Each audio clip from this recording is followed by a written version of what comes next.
smile. Hey,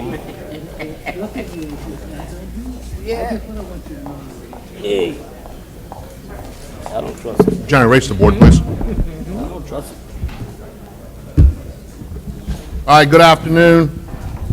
I want to call the June 27th, 2019 meeting of the Plaquemines Parish Council to order at 1:35 p.m. Machines open for a roll call.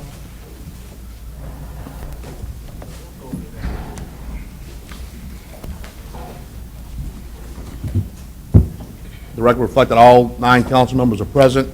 President Lapine is here.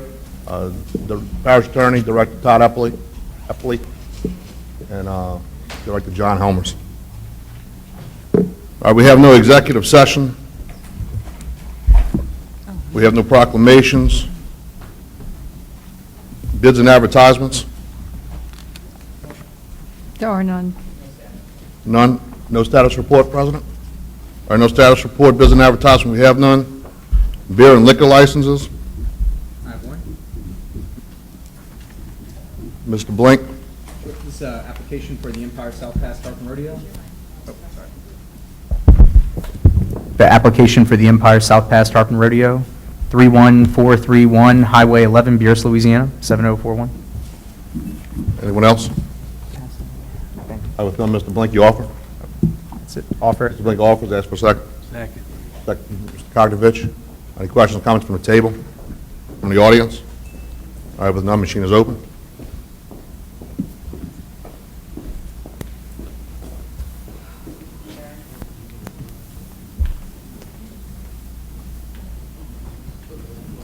Passes 9-0.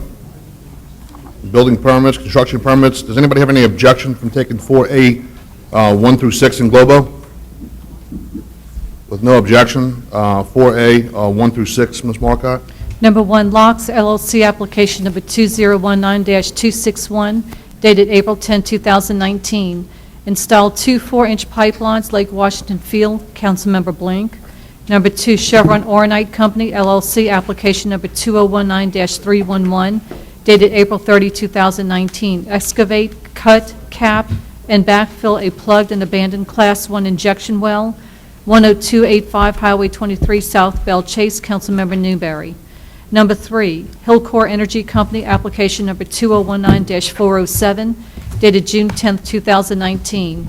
Prop wash install pile clusters, drill the section 34 Prospects well number 3, and install wellhead protector 2-inch gas lift line and 4-inch flow line, Lake Grand Ecal. Councilmember Blink, Hillcore Energy Company, application number 2019-409, dated June 11, 2019. Prop wash install pile clusters, drill the section 34 Prospects well number 2 and install wellhead protector, 2-inch gas lift line and 4-inch flow line, Lake Grand Ecal. Councilmember Blink. Number 5, Hillcore Energy Company, application number 2019-411, dated June 12, 2019. Installed 4-inch flow line and 2-inch gas line, Rattlesnake Bayou. Councilmember Blink.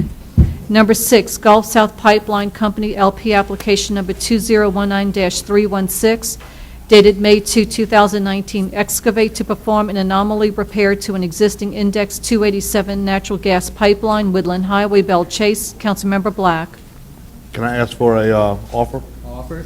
Mr. Blink offers, and he offers on behalf of me as well for number 6, as I'm going to abstain. Any seconds? I'll second. Mr. LaFrance seconds. Any questions or comments from the table? From the audience?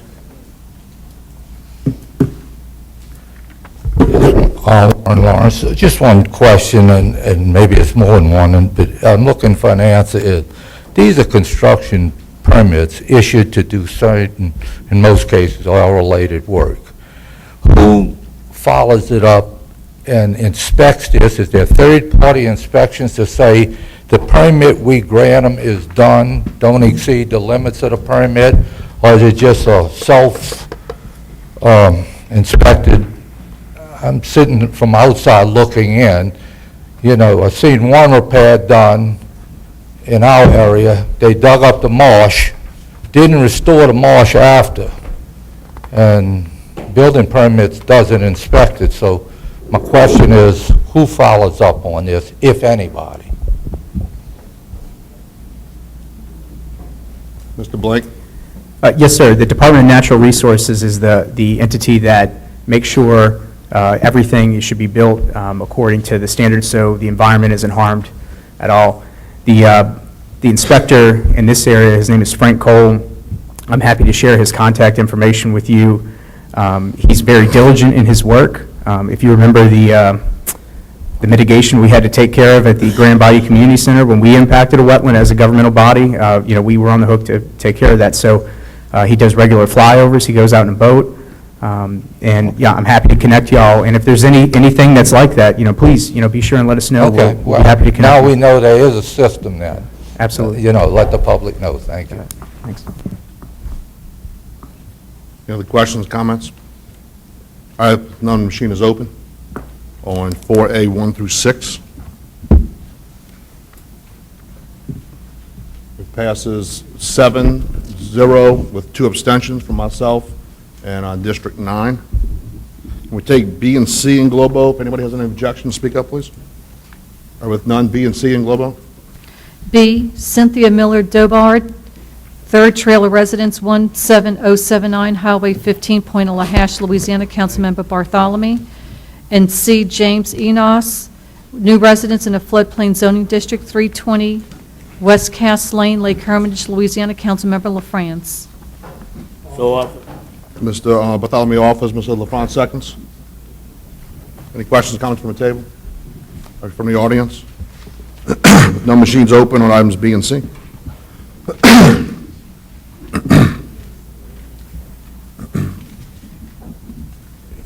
And it passes 9-0. Item 5, please. Introduction of ordinances and resolutions. Mr. Bartholomew. Yes, I have one, an ordinance authorizing Plaquemine Parish government on behalf of and as the Grand Prairie Levee District as guarantor to issue a pipeline right-of-way agreement on an existing pipeline covering Grand Prairie Levee District property located in Grand Bay Field, Plaquemine Parish, Louisiana, to authorize the parish president to execute a pipeline right-of-way agreement and otherwise to provide respect thereto. That's all, Mr. Chairman. Mr. Albro. I have none.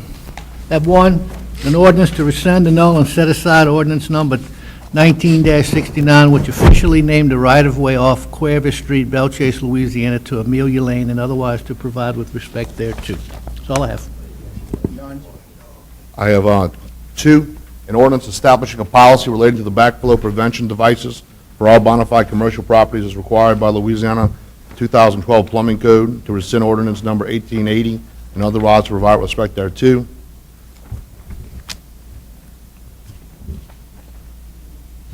Sending 1880? Sending 1880? All right.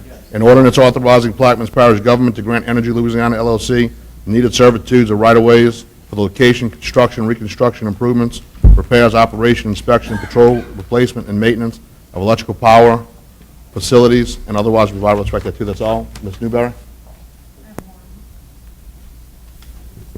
An ordinance to amend and as amended readopt Plaquemines Parish Code of Ordinances, Section 2-17, Rules for Transaction of Business Before Council, Chapter 2, Rule 19A, and otherwise provide with respect thereto. None. I have none. I have one. An ordinance to amend and as amended, readopt ordinance 10-161, which creates a vessel traffic safety zone and establishes penalties and fines to be enforced by the U.S. Coast Guard and otherwise to provide with respect thereto. All right, thank you.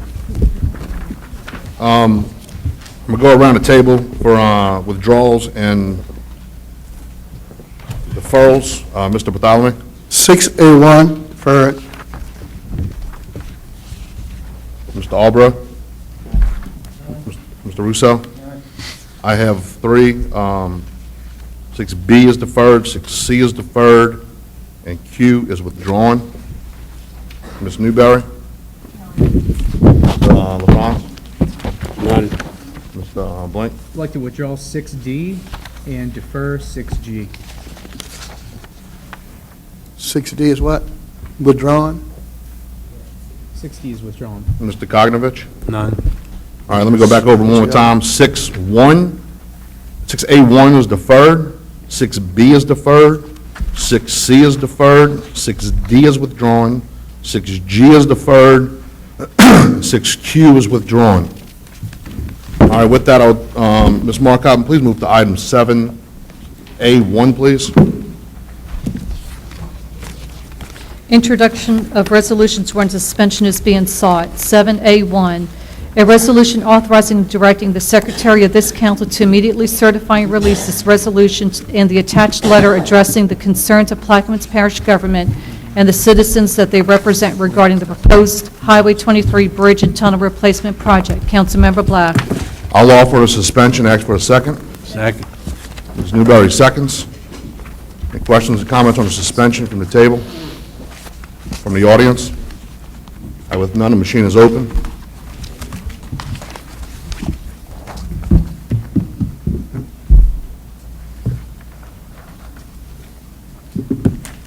The suspension is unanimous, 9-0. Ms. Marcotte? A resolution authorizing and directing the Secretary of this council to immediately certify and release this resolution and the attached letter addressing the concerns of the Plaquemines Parish government and the citizens that they represent regarding the proposed Highway 23 Bridge and Tunnel Replacement Project. I'll offer and ask for a second. Let's get a unanimous second. I would like to, Mr. LaFrance's request, unanimous second. Do we have any objections to unanimous second? I can't support the one word in this letter. The Okay, rest we- of it, I can. All right, we do not have a unanimous The second. word compel, I can't. We're not open for discussion, Mr. Butler. I'm not open, I'm just telling you what I'm doing. Okay. Allow second. Mr. Black. All right, Mr. LaFrance seconds.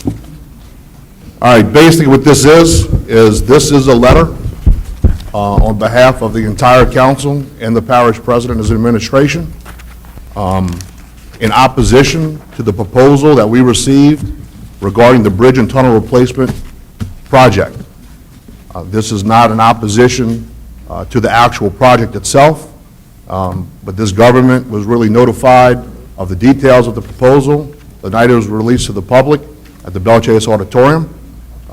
After review of those proposals, we decided to draft a letter to the governor, which if this passes, resolution passes, and I'll read the letter in a second, but it will basically authorize and direct to immediately certify and release this resolution and attached letter addressing the concerns of the Plaquemines Parish government and the citizens that they represent regarding the proposed Highway 23 Bridge and Tunnel Replacement Project, and to deliver most expeditiously to the governor of the state of Louisiana, the Honorable John Bell Edwards.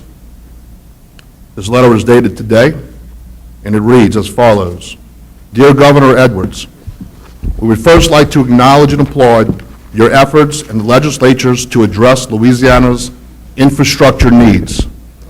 Our roads, bridges, and ports are the vital arteries of commerce. Plaquemines Parish is the gateway of maritime commerce via the Mississippi River, not only to the state of Louisiana, but to our great nation. Our parish and state's economic health requires strong infrastructure, which makes it a top priority for all of us. With that said, we write to you with concerns about the proposal to fund one of our parish's most critical infrastructure needs, the LA 23 Bridge and Tunnel Replacement Project in Bell Chase. Your Secretary of Transportation and Development, Dr. Sean Wilson, has provided us with a great education on the process of a public-private partnership, as well as the infra grant application to the federal government. However, the proposal submitted by the private partner to the Louisiana Department of Transportation and Development has raised many questions and concerns to the Plaquemines Parish government and the citizens we represent. We are concerned about the structuring of the toll proposed, specifically the rate and amount which the toll could increase. The current proposal allows for an annual increase based on consumer price index plus 1 cent, which could result in a dramatic increase in as little as 5 years. The time frame for the current proposal is 30 years. If the numbers of generated gross revenues from the proposed toll provided by the Department of Transportation and Development are accurate, there is a likely potential that over the lifespan of 30 years, approximately $800 million will be generated. This figure is roughly 5 times the cost of the entire project. The parish has not been made aware as to what the state or the private partner are planning to do with the net proceeds of the profit-sharing portion of this agreement or the details of the comprehensive agreement between the state and the private partner. The people of Plaquemines Parish have discussed for many years the need for an alternative to the existing bridge and tunnel. The above issues notwithstanding, these discussions rarely involve that of a toll, and absolutely have never involved the parameters in which this current proposal demands. The costs associated with this project have exceeded the original estimates of anywhere from $75 million to $120 million, and now include the decommissioning and demolition of the existing structures as well as the maintenance of the new structure. What distresses this government and the citizens of this parish the most is that these extra financial burdens could have easily been absorbed or at least mitigated within House Bill 578, which appropriated $690 million of BP Deepwater Horizon money to areas outside of Plaquemines Parish, the parish who arguably suffered the most from that tragedy. On behalf of the people of Plaquemines Parish, and for the reasons stated above, we ask for your leadership to find alternative funding sources to reduce this burden being proposed on the families and businesses within Plaquemines Parish. We also compel you to oppose the current proposal until significant changes can be made that provide the people of Plaquemines Parish with a proposal commensurate to that with the state of Louisiana. Respectfully, and we'll put the signature of the council members and the parish president who are in favor of this resolution. I will open it up now to the table. Mr. Bartholomew? Yes. The gist of the letter is great.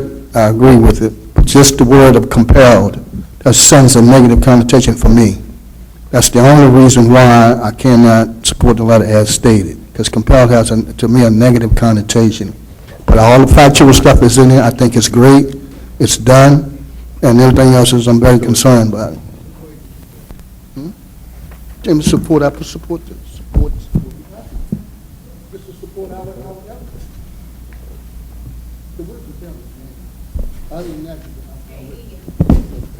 Mr. Russo?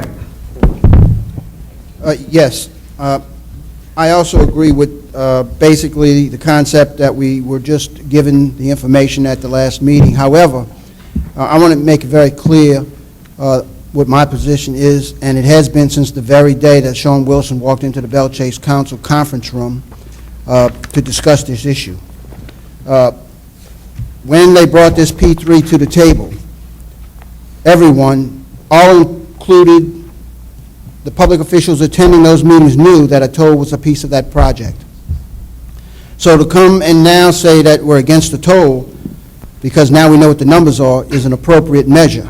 However, I wanted to be very clear that from day one, in that very first meeting, I was opposed to a toll, and I was asked, be open-minded, do not go out and sling negatives about the project. And I believe we are here today because we have sat on our hands and gotten to this point, and now the public has risen and motivated the public officials to move forward and all of a sudden take a position against the tolls. Now, the tolls were a part of the piece when the P3 was first initiated, and I'm glad to see that everyone is finally coming to the agreement that we need to review the amount of the tolls, but I still am not in favor of tolling when they had the amount of BP money available that could have been utilized to offset the tolls. The other part of the picture is that legislation that was passed for that BP funding contains a prohibition of funding projects such as the Belle Chase Tunnel Bridge project because it has a piece of funding called Garvey bonds in that funding mechanism. And the legislation prohibits anybody who is using Garvey bonds to get that BP funding. So there are a couple of pieces to this puzzle that have to be adjusted. I'm hoping the governor will see that. And I don't want the public to think that this is the governor-driven issue. It was presented to the locals, and it was vetted, and here we are today. Thank you. Mr. Lapine? Thank you, Mr. Black, for your efforts with the letter. I concur with it. We did not get any information to that meeting that night. The first time we heard that information was at that meeting. So after that meeting concurred, and we sat down and looked at the figures and looked at the consumer index and the 1 cent, we had some concerns. We did, and we conveyed those concerns the next day with the governor and DOTD. And so we've listened to the people, and we've sat down and we had the meetings with the people, and we understand that it's going to be a trying time. So our message here in this letter is, please don't scrap the project. We're so close to getting a bridge, but let's go back to the drawing table and see if we can get a better deal. This deal right here is unacceptable. So I applaud your effort, Mr. Black, and I stand with you guys. Thank you. Anyone else from the table? From the, Yeah, it's no secret that the tunnel and the bridge have been a thorn in Plaquemines Parish's side for many years. When I used to get calls early on and during this term, I always respectfully told the resident that that was in District 2 and that they should call the District 2 council member. Well, that's not working anymore. And the efforts that have taken place, I applaud the officials. I know President Lapine and Councilmember Black and Representative Leopold have been in meetings and phone calls with Dr. Wilson and with the governor face-to-face to express the concern that we know we need a better transportation artery in and out of Plaquemines Parish. But this proposal that we've been aware of for, what, 2 weeks, 2.5 weeks, is not what we had in mind. The door is still open, and as Councilmember Roussel said, we need to, as we have been, and the residents of Plaquemines who have come up and voiced their opinion, it's been a great process. It's time now to crystallize that process, make sure we're present at the joint transportation meeting, make sure we have our plan in place, that we're open to it, and to not bend, knowing that it's possible we don't get a bridge or get a tunnel replacement. Thank you, I appreciate that. any questions or comments from the audience? And I'm finished, thank you, Bo. Any questions, comments from the audience? With none, I'll call the question. Machine is open.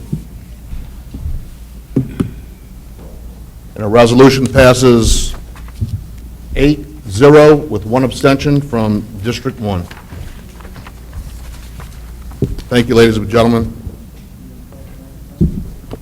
All right, we'll go, Ms. Marcotte, let's stay on suspensions and then go to 7A2. A resolution to declare Friday, July 5th, 2019 as a one-time approved holiday for Plaquemines Parish government employees and otherwise provide with respect thereto. Dr. I Jones. offer. Down in the office, ask for a second. Second. Second, Mr. Kidovich. Any questions or comments from the table? On the suspension? This is just on the suspension. From the audience? All right, none on the suspension?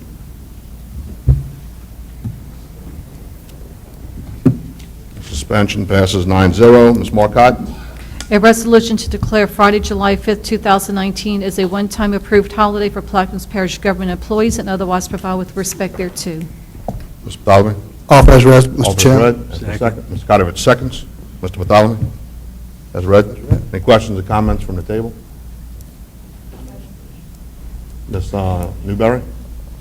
I don't know what to do. This was approached to me this week. I think some of our board members support this, maybe some don't, I'm not sure, or I'm not sure how the administration sees this. After talking to several, I've talked to finance to ask them how much is this going to cost the people of Plaquemines Parish to pay this extra service or overtime or whatever's involved in giving this holiday. I know there's going to be overtime involved in this. I couldn't get a straight answer from finance. I just feel like if I'm going to vote on supporting this, I'd like an amount of what's going to cost to extend this service to the employees, and I would love to grant this, but until I get an amount on what's going to cost us, does anybody know, Kirk, by any chance? Who did you speak with in finance? I did talk to Tommy. And did he give you a figure? Nope, just thought maybe you had a ballpark figure in your head also. That I would have a ballpark figure? Or- I don't know. No, I don't, I have no idea. It'd be Tommy's. Okay.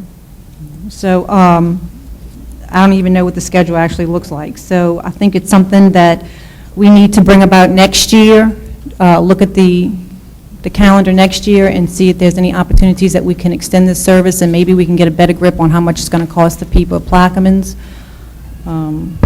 So, anybody else want to comment on this? Yeah, I'll comment real quick. I agree with you, Ms. Newberry. We've discussed this many a times over the last 4.5 years that I've been in the council, and I'm very surprised and shocked that we could not get a figure from finance upon your request. I would like to have seen a figure as well.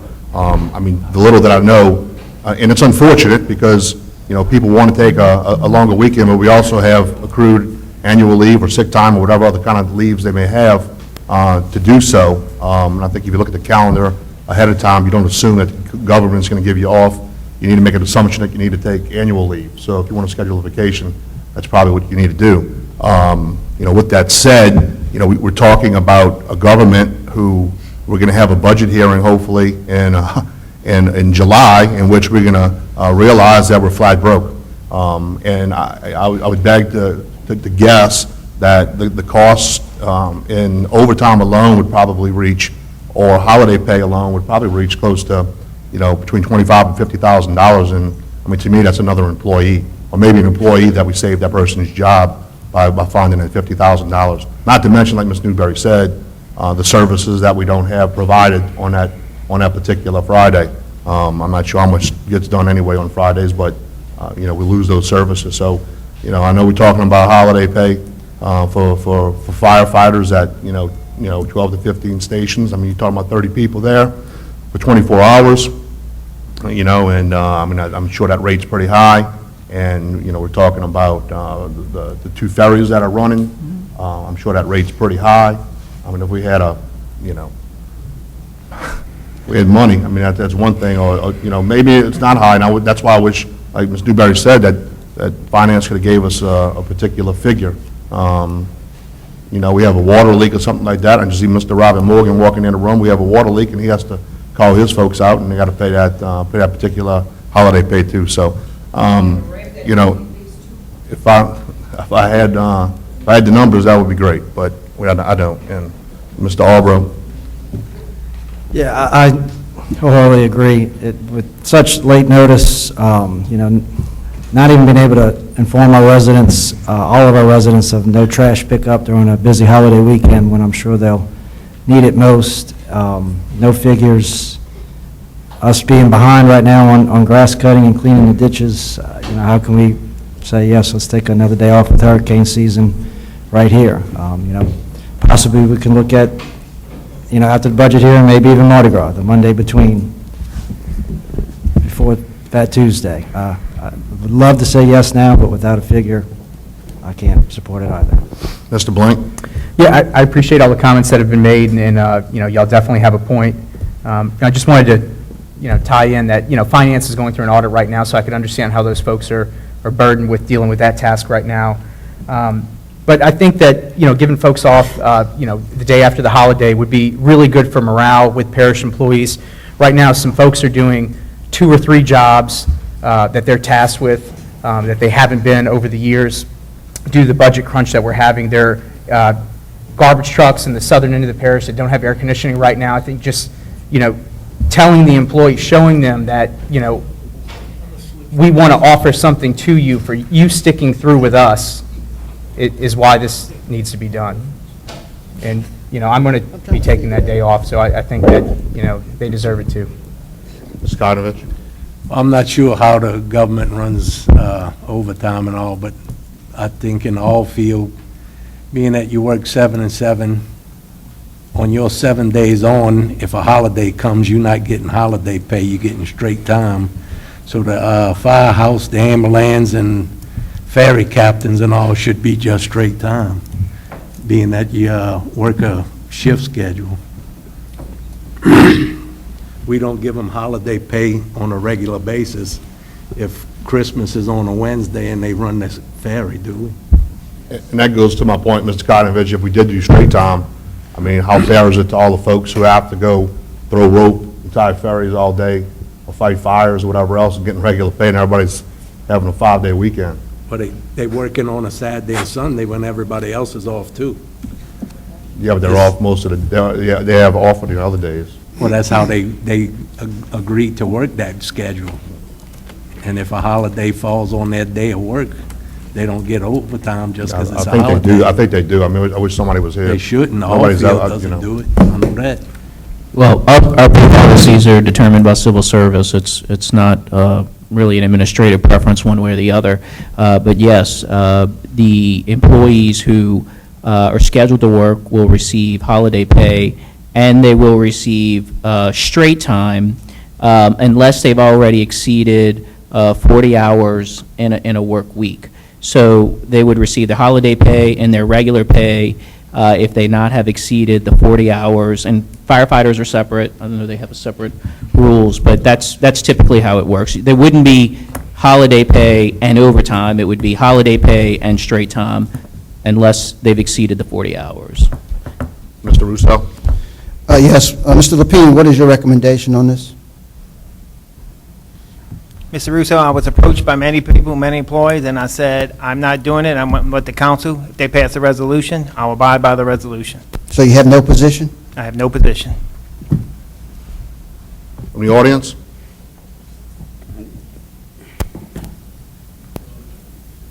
Yes, Warren Lawrence again. I'm almost ready to have a heart attack. I've been up here at least 8 years. That's all right. It's one way to go. I don't care which way it happens. But no, this is over 8 years. I brought up this exact, I'm shocked today that somebody is finally opening up and wanting to know what it costs. The answers I have been given that it don't cost anything to $60,000. You know, it's private industry can't operate like this. There's a cost factor. You add a holiday, what's the cost of any holiday? That's what it costs you. You can go back and look at any holiday you want, and that's what this day is going to cost you. And when finance can't give you that information, something is wrong with the finance department. Thank you. Mr. Lawrence, just an historical figure, this used to cost $80,000 to $90,000. However, with the change in the payroll, I don't have a current figure, but I can give you the historical figure. Anyone else from the audience? Like, I mean, I put a question. Nobody have any comments? You have a comment? Yeah, I was talking, Go yeah. ahead. Yeah, no, Mr. Lawrence, I mean, you're spot on, and you know, I'm not going to vote against it, I'm abstaining from it because we don't have a number, and that's the deal. I mean, if I knew a number was a few $1,000s, that's one thing. But like Mr. Russo said, historically, $70,000 to $80,000, you know, my rough guesstimate was 40 to 50. I mean, that's a lot of jobs when we come around, guys, to redo these budgets. People accrue overtime, accrue annual leave. You know when the 4th of July falls, from here to eternity, if you do the math and look at a calendar. So you know that, hey, it's on a Thursday this year, maybe I should take a day, put it on the side, and take off on that Friday and use it. Because we represent the people of this parish. Mr. Lapine runs the administration and the employees here. We have no oversight of the employees. My position is, he has no position on it. I have no figures like Mr. Newberry asked for. You know, I take vacation right now from my job to come to this meeting. So, I mean, that's where I'm at. And, Mr. Patali, you had something? Question? Nope, I'm just following the request of the employees, the people. of Black Okay. Panther. Any other comments or questions from the table? I just want to say, because we did mention finance, finance is not hiding the ball on this. It was just brought to their attention about the numbers, and unfortunately, with finance's staff being cut in half, Rochelle and Tommy were primarily focused on the audit closeout, and what they would literally have to do is get all the employees who are working from each director, figure out how many hours they were working, employee by employee, and simply didn't have the time to do that. So I'm not making excuses, I'm just letting you all know that there was no effort to not provide you the numbers. It was just not doable in the amount of time frame we had. Any other questions or comments? Ms. Yes. To Mr. Ptolemy, are they open up for any other holiday? Why this particular date? That's all I'm, and I hear you saying it's one time, but Just a one-time deal, employees ask that bring it before the council. for this particular day, not Thanksgiving, Christmas, or New Year's, but just- this Mr. Russo. Mr. Edwards, it's because it gives the employee a 4-day weekend. And that's what's been traditionally the approach from the employees. Come forward and say, look, we're not coming to work Friday, please give us the day off. And that's been the historical. So they're trying to get a 4-day However, weekend. I think it's imperative that the administration takes a position on this, but they've said they are not taking a position on it. I mean, that makes no sense to me. Call for the question, please. Question's been called. Machine is open for a vote.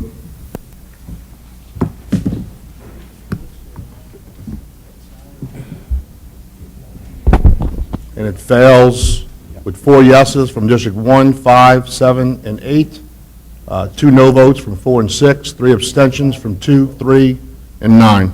All right, let's get back to, I tell you what, we have, at a request, I think the census folks are in the audience. Ms. Newberry, what item is that?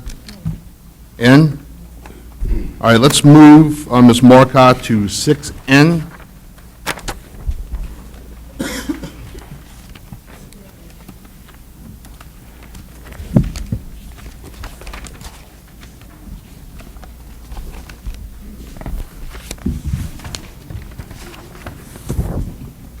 A resolution that declares Plaquemines Parish government as a community partner with the U.S. Census Bureau and otherwise provide with respect thereto. Ms. Newberry? She offers. I'll second. Ms. Newberry? Yes, Mr. Espedron had asked me to introduce this resolution. The U.S. Census was brought to our attention a few months ago, I believe. They had a presentation, I'm not sure exactly when, how important this is to the people of Plaquemines Parish. We're going to try to promote this. Is that right, Mr. President Lapine? It's very important that that we do this, and we're just going to try to promote it. Keith, you want to brush up on this a little bit, or give some little more information?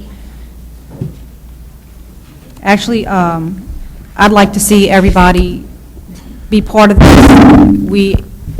Is it the parish or the state gets over $2,000 a person? Is that correct? Yeah, I have a census partner specialist here, Nalima Mwindo. This is just basically declaring the parish as a partner with the census. We formed the complete count committee, and we're going to be going out throughout the parish trying to promote the census because it does matter. We do get allocation of federal funds based on census numbers. It's very important that we get people counted. In the 2010 census, Plaquemines only had a 57% participation rate, and that means people get miscounted. So we want to try to increase that, and that's what this is all about. And she'd like to say just a few words. Okay.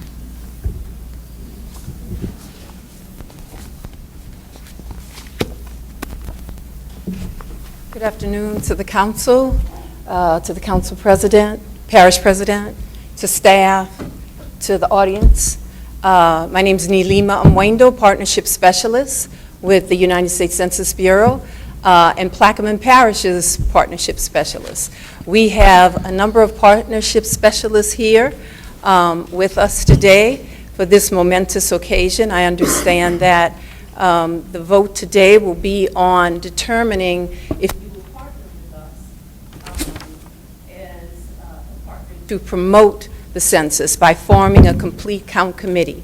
And basically a complete count committee is a group of committed leaders who design an outreach strategy plan tailored to their community to make people aware and motivate people to participate in the census. And as Keith said, it's crucial for us to have as high numbers as possible. It represents political power in terms of redrawing district lines, and then, of course, the funding. is the other piece. Over $675 billion is distributed around the country for various programs and services that affect all of us. And I gave this presentation a few months ago. And so we want Plaquemine Parish to have its fair share. And so we want to partner with you to help to make that happen. And basically, the resolution is about forming that complete count committee and becoming a partner with the Census Bureau. All right, thank you. Any questions from the table? Just a comment. Mr. Russo? Thank you for being here, and we do want to be counted. I think I told you that earlier today. Yes. And with the Supreme Court ruling today, I think that we're going to count everybody, and I'm very pleased to see that Plaquemine's, hopefully, its population will go up, and make sure you count everyone. Yes. And I know that's Yes. the effort that you're going to make. Yes. So thank you for being here. And we cannot do it on our own, and that's why we need your partnership. Because of the reach that government has to all the different entities and to the people in its community, we help you help us help you to get the funding and to get the services that you need. So it's a partnership, and we can't do it without you. Well, I thank Ms. Newberry for bringing it forward, and we will be your partner. Thank you. Any other questions? Maybe Mr. Blank? Thank you again for reaching out to the community. We really appreciate it. There are two sectors of the community, the Vietnamese and Cambodian population, that sometimes those folks aren't counted in these things. And, I'll work, behind the scenes with Keith here to make sure those folks are, there's translated materials or folks are focusing on that community. Wonderful.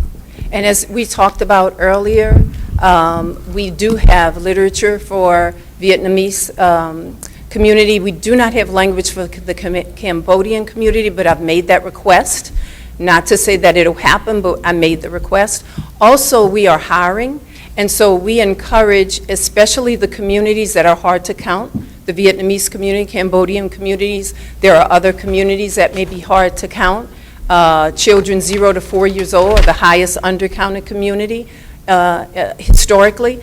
And so if we could have people who work with those communities sign up and become employed with the Census Bureau, that would be awesome, not only for their income, their bottom line, but also people will respond to people who they know and trust. You are our trusted voices. They would be the trusted voices. I have a question. Do you have to be a U.S. citizen? Is it only U.S. citizen only, or is it everyone that lives in the United States? To fill out the census? Yes. It's every resident in the United States. No matter what? Okay. We want to know who is here. It helps in government making decisions and future planning, businesses making decisions, nonprofits as well. All right, thank you. Any other questions? Yes, Council.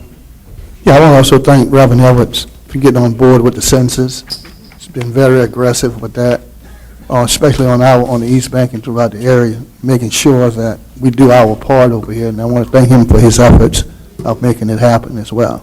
Well, when we first approached to this, I told Melinda I thought it was very important that the parish president do that, and the parish president have taken the lead on this, because I know I'm in and out of town, and I couldn't be effective with it, and I didn't want to hinder it. So I'm just hoping that the council support this, because it's a loud message when you have something this important coming out of the government. So I was really excited, and I was glad that I showed up today to see that it's on it, and I've been reading about Keith and Ms. Taylor, been really moving on this, and so they're going to be getting together to make sure not me, it could be Darrell Lynn, other people on East Bank that would be the person for that, but they still I'm still behind the scenes supporting it, but I think it's very important to have people that can be relied upon, and so I suggested Darrell and Turner, and we looked at other people throughout the parish to make this happen. So again, I hope that the whole council member vote on this.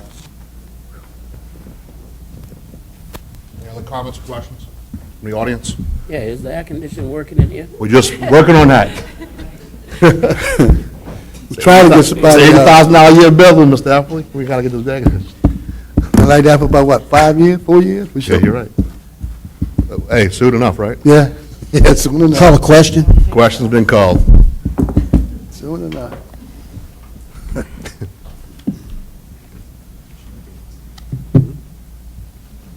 reconsider. I'll do a verbal. So yes, mistake? Let the record reflect that passes 9-0. Dr. Gui, a verbal yes. All right, we're going to move. May I, if I may I just say thank you? Oh, yeah, very sure, much. go ahead, go ahead. We wanted to bring up the other partnership specialists, just to commend y'all for this partnership and for starting a complete count committee. We've had a number of partnership specialists that have come out just to be here at this momentous occasion. Thank you. Can we take a picture? Yeah, I'll tell you what, let's take a quick, take a quick photo. That's fine.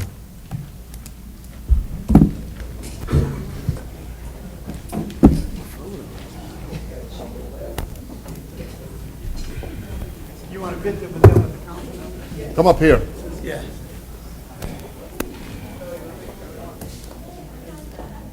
Y'all see how air conditioned goes down the road.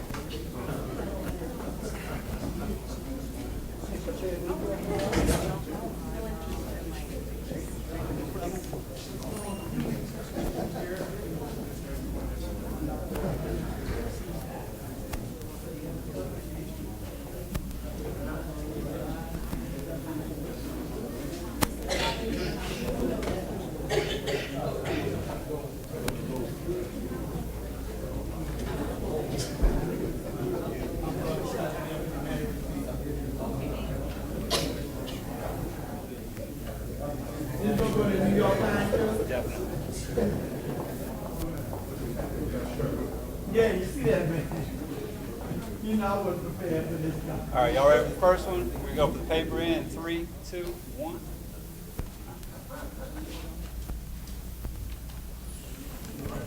Thank you so much.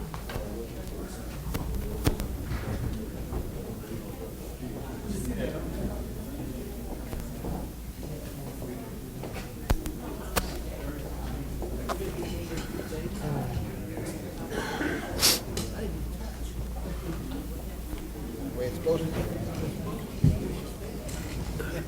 Don't get any lower or shorter. Then you'll never make it. That's right. Don't raise the table. Y'all just work inside too long. There we go. I need a vacation. Need a vacation. Imagine the people working. All right, let's move to, Extra day off. item 6K. Yeah.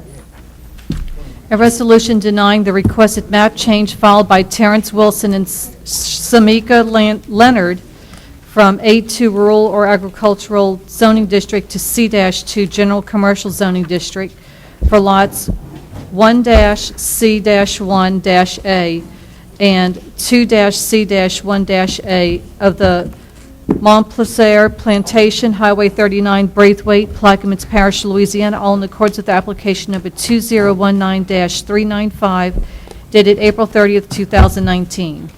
Mr. Bartholomew? Is that Kate? Yes, sir. Yeah. All right. I offer. Well, the office asked for a second. Mr. Kainovich, seconds. All right, now, this means that a yes vote means you're denying it. A no vote means you're not denying, you're approving it. And that's right? Yes, sir. All right. So if you vote yes, that means you approve the denial. Can I say something? Yeah. I talked to Mitra this morning about this, and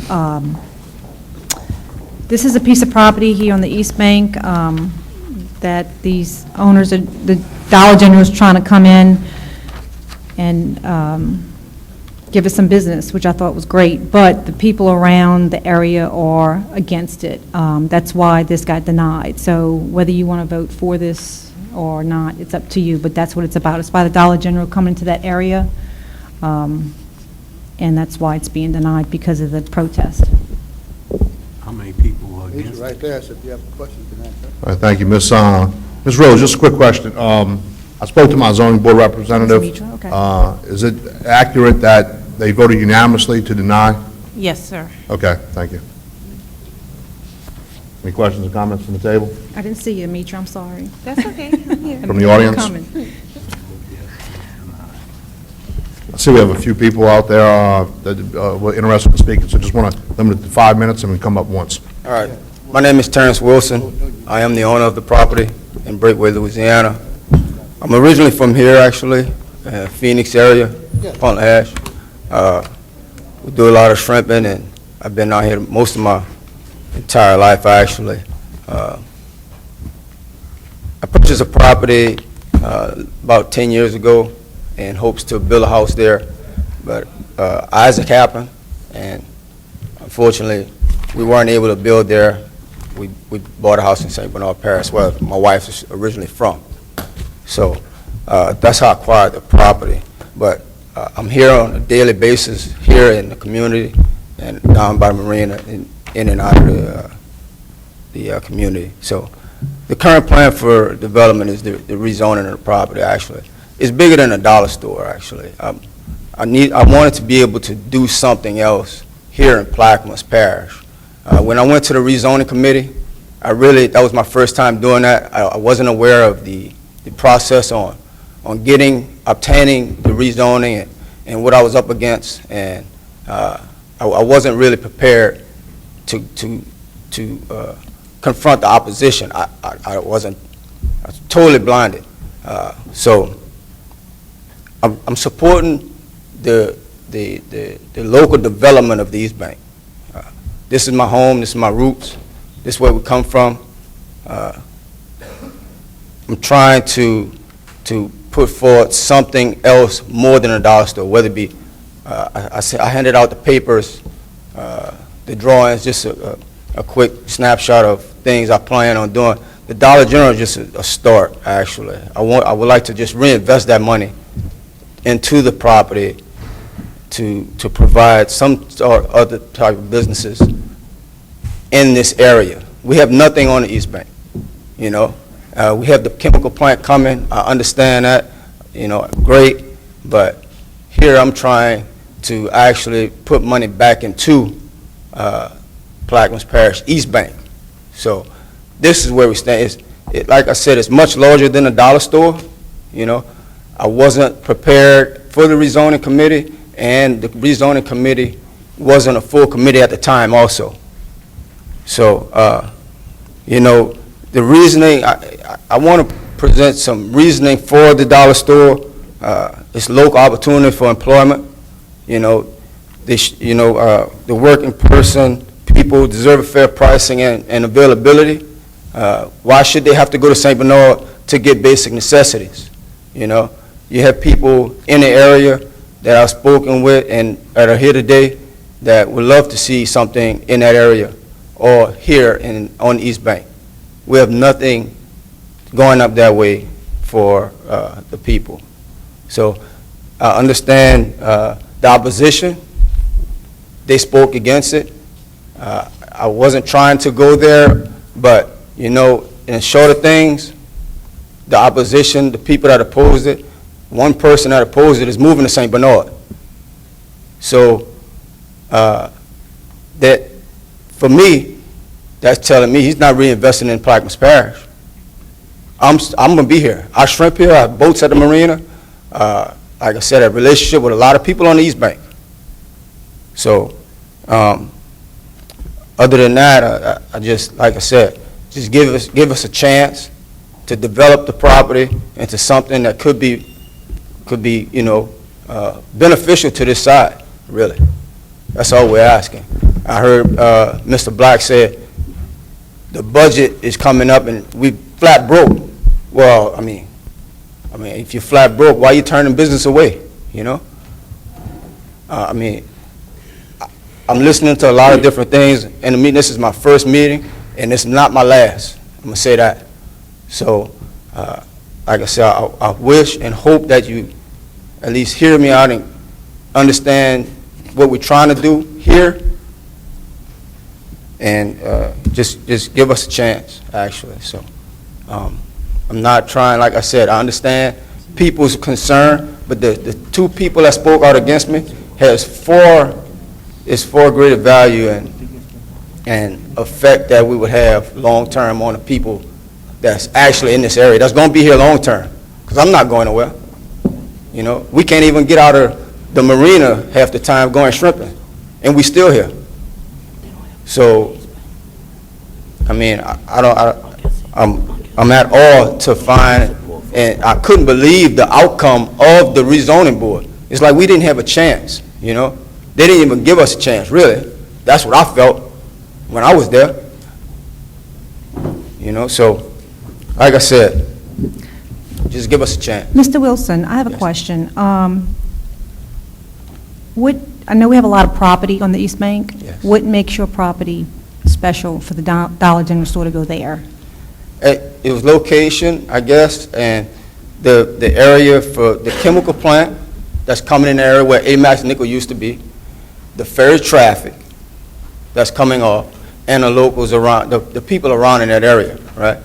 So, me personally, they came to me and asked me about it. I spoke with my wife about it. I talked to a few other people in the area before I made my decision.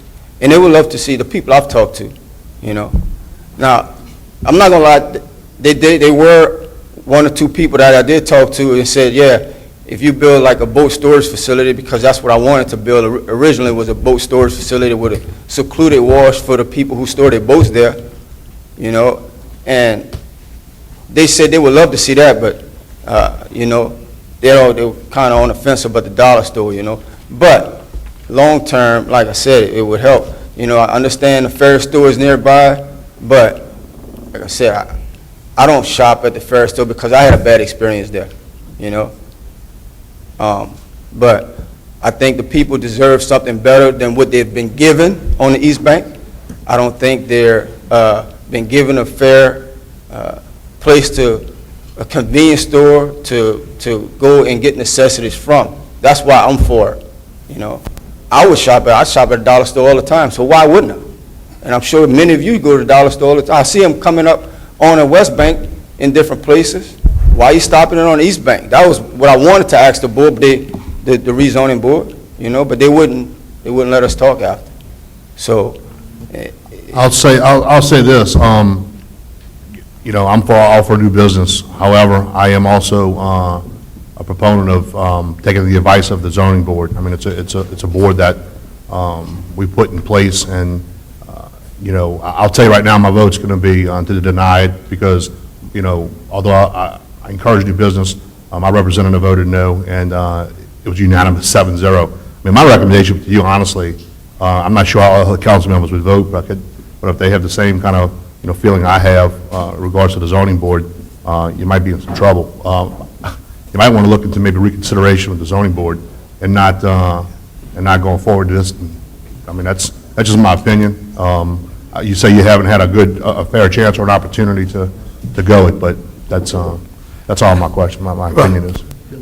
Councilman Black, I was on the zoning board, and I know for a fact that this council had voted against things that the zoning board recommended, without a doubt, because I was the lonely vote on the issue on the zoning board, and the vote was 10-1. And this government came and voted my position when the zoning board voted on several issues.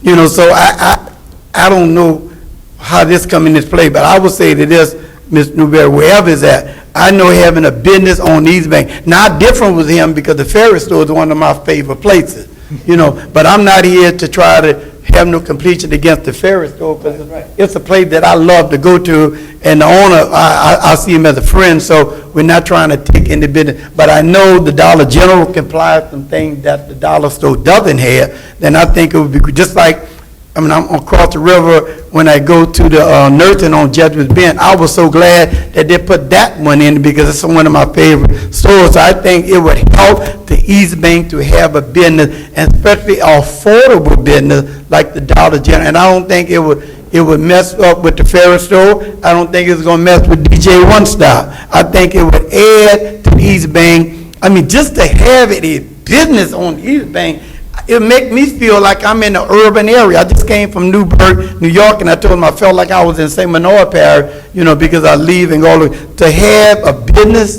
in Plaquemine Parish like the Dollar General. I feel like we're moving on up to the east side, finally getting a piece of the pie. So I would hope that the council members do not make the decision strictly on the zoning board because you have record where you have voted against the zoning board. So that cannot be the logic. I hope your logic is not because the zoning board do it, but your logic is about that the East Bank needs some kind of business interest, and the Dollar General would give us a push to make me feel like we having something going besides just, and I'm really would applaud you that you would vote yes to allowing us a chance to have a bid. I don't even know this gentleman, anything about him, my first time seeing him. I don't know nothing about his property, but I don't care who property it was. If it was Satan property, because God will send you blessing by the devil sometimes, I'll say if it's on East Bank, put it on Satan property on East Bank. We really need business on this East Bank, and I just hope that council members do not look at the zoning board recommendation you haven't done in the past, and please vote yes so that we can have a business on East Bank. Excuse me, I vote no. I mean, vote no. Yeah. Vote no. Mr. Kognovich, and then Mr. LaFrance. I have a couple questions, either you or Ms. Amitra could, what was the objections to it? Hey. Wait, hold up. Hold on one second, sir. One Kind second. of special. What, Wait a minute. what was the objections to it, Ms. Amitra? Wait a second, Martin. Go ahead, Mr. Conover. The surrounding property owners, they disagreed, they opposed because they were in fear that that would bring in different people, that may cause crime. Some of the ladies and gentlemen, some of the people live alone, and they were afraid that an opening of a business would cause high volume traffic in the area. And what's next door to these properties? Yes, sir. Mr., on the north side of the property is Mr. Cisco Gonzalez, which is relocating to St. Bernard Parish. On the south side is where the old shooting range used to be for Plaquemines Parish, right? Now, across the street was Sandy, that's the other person that spoke out. He had no reason to speak out, actually. He said he just didn't want to see a dollar store across the street. And his wife was the one that said she feared for her life because of people that might be going into the dollar store. And I find that hard to believe. I really think that was coerced. But hey, like I said, for the reasoning that they gave is unbelievable, really. And for the zoning board to hear those reasons, just deny it, one after the other, that tells me seems like it's already premeditated or pre-decided, right? Really, the way the meeting went. So for you to say, you're voting based on someone else's judgment rather than your own judgment, that really concerns me. I understand your position, you're appointed by them, or you appoint them, however it works. But like I said, this is my first meeting, and it's not my last. And I would like to introduce the developer, actually, Mr. Ed Petro. One second, we got 1 second. Mr. Kognovich? From Port Selford to Bootville, we have 6. One's in my backyard, and I haven't been robbed yet. There you go. Where are we coming? All right, Mr. LaFrance. Mr. Wilson, I just want to applaud you for trying to build some business on the east side, on the East Bank.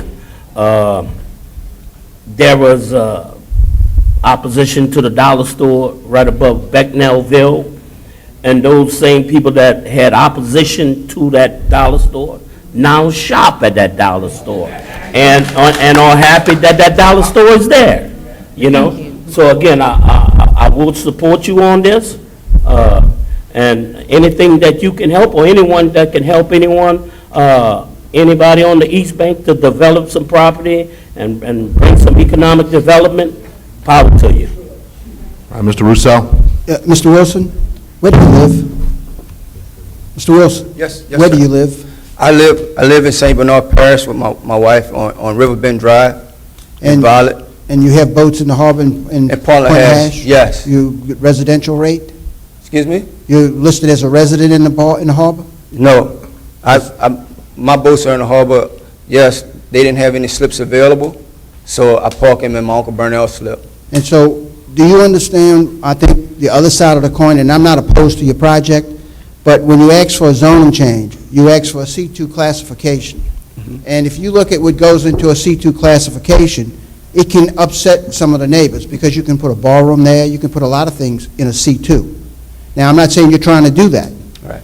But you have the momentum at the table right now, it looks like, but I think that it's only fair that a fair hearing was given, the zoning board heard what can go into that besides that, since you distributed, this is your Yes, distribution? I fabricated that. So you yes. could put that proposed dollar store there, and behind there you could put a ballroom or whatever else you want to put behind there, because the C2 allows that.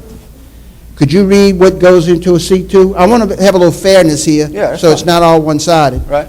So,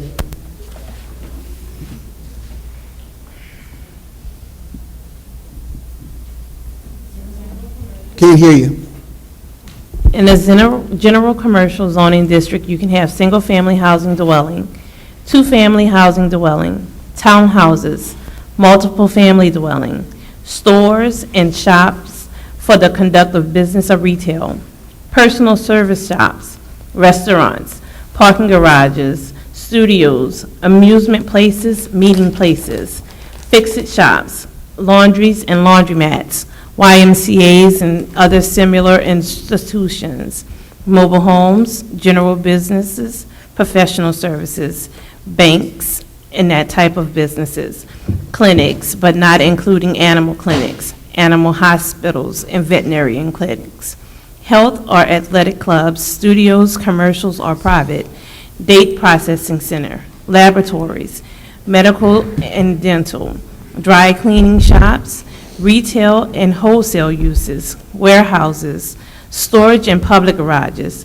filling stations, barrooms, nightclubs, lounges, radio and television studios, drive-in theaters, funeral homes and mortuaries, hotels, motels, and motor lodges, cemeteries or mausoleums, amusement enterprises, including bowling alleys, skating rinks, billboard rooms, billiards rooms, and any other similar commercial recreation enterprises, automobile, trailer, and farm equipment sales, mineral and oil field services and supplies, to include testing laboratories and researches, restaurants, private clubs, public and private businesses or schools, parks, playgrounds, libraries, and museums, churches, private agricultural nurseries and gardens, home occupations, accessory using, raising vegetables and fruits such as citrus,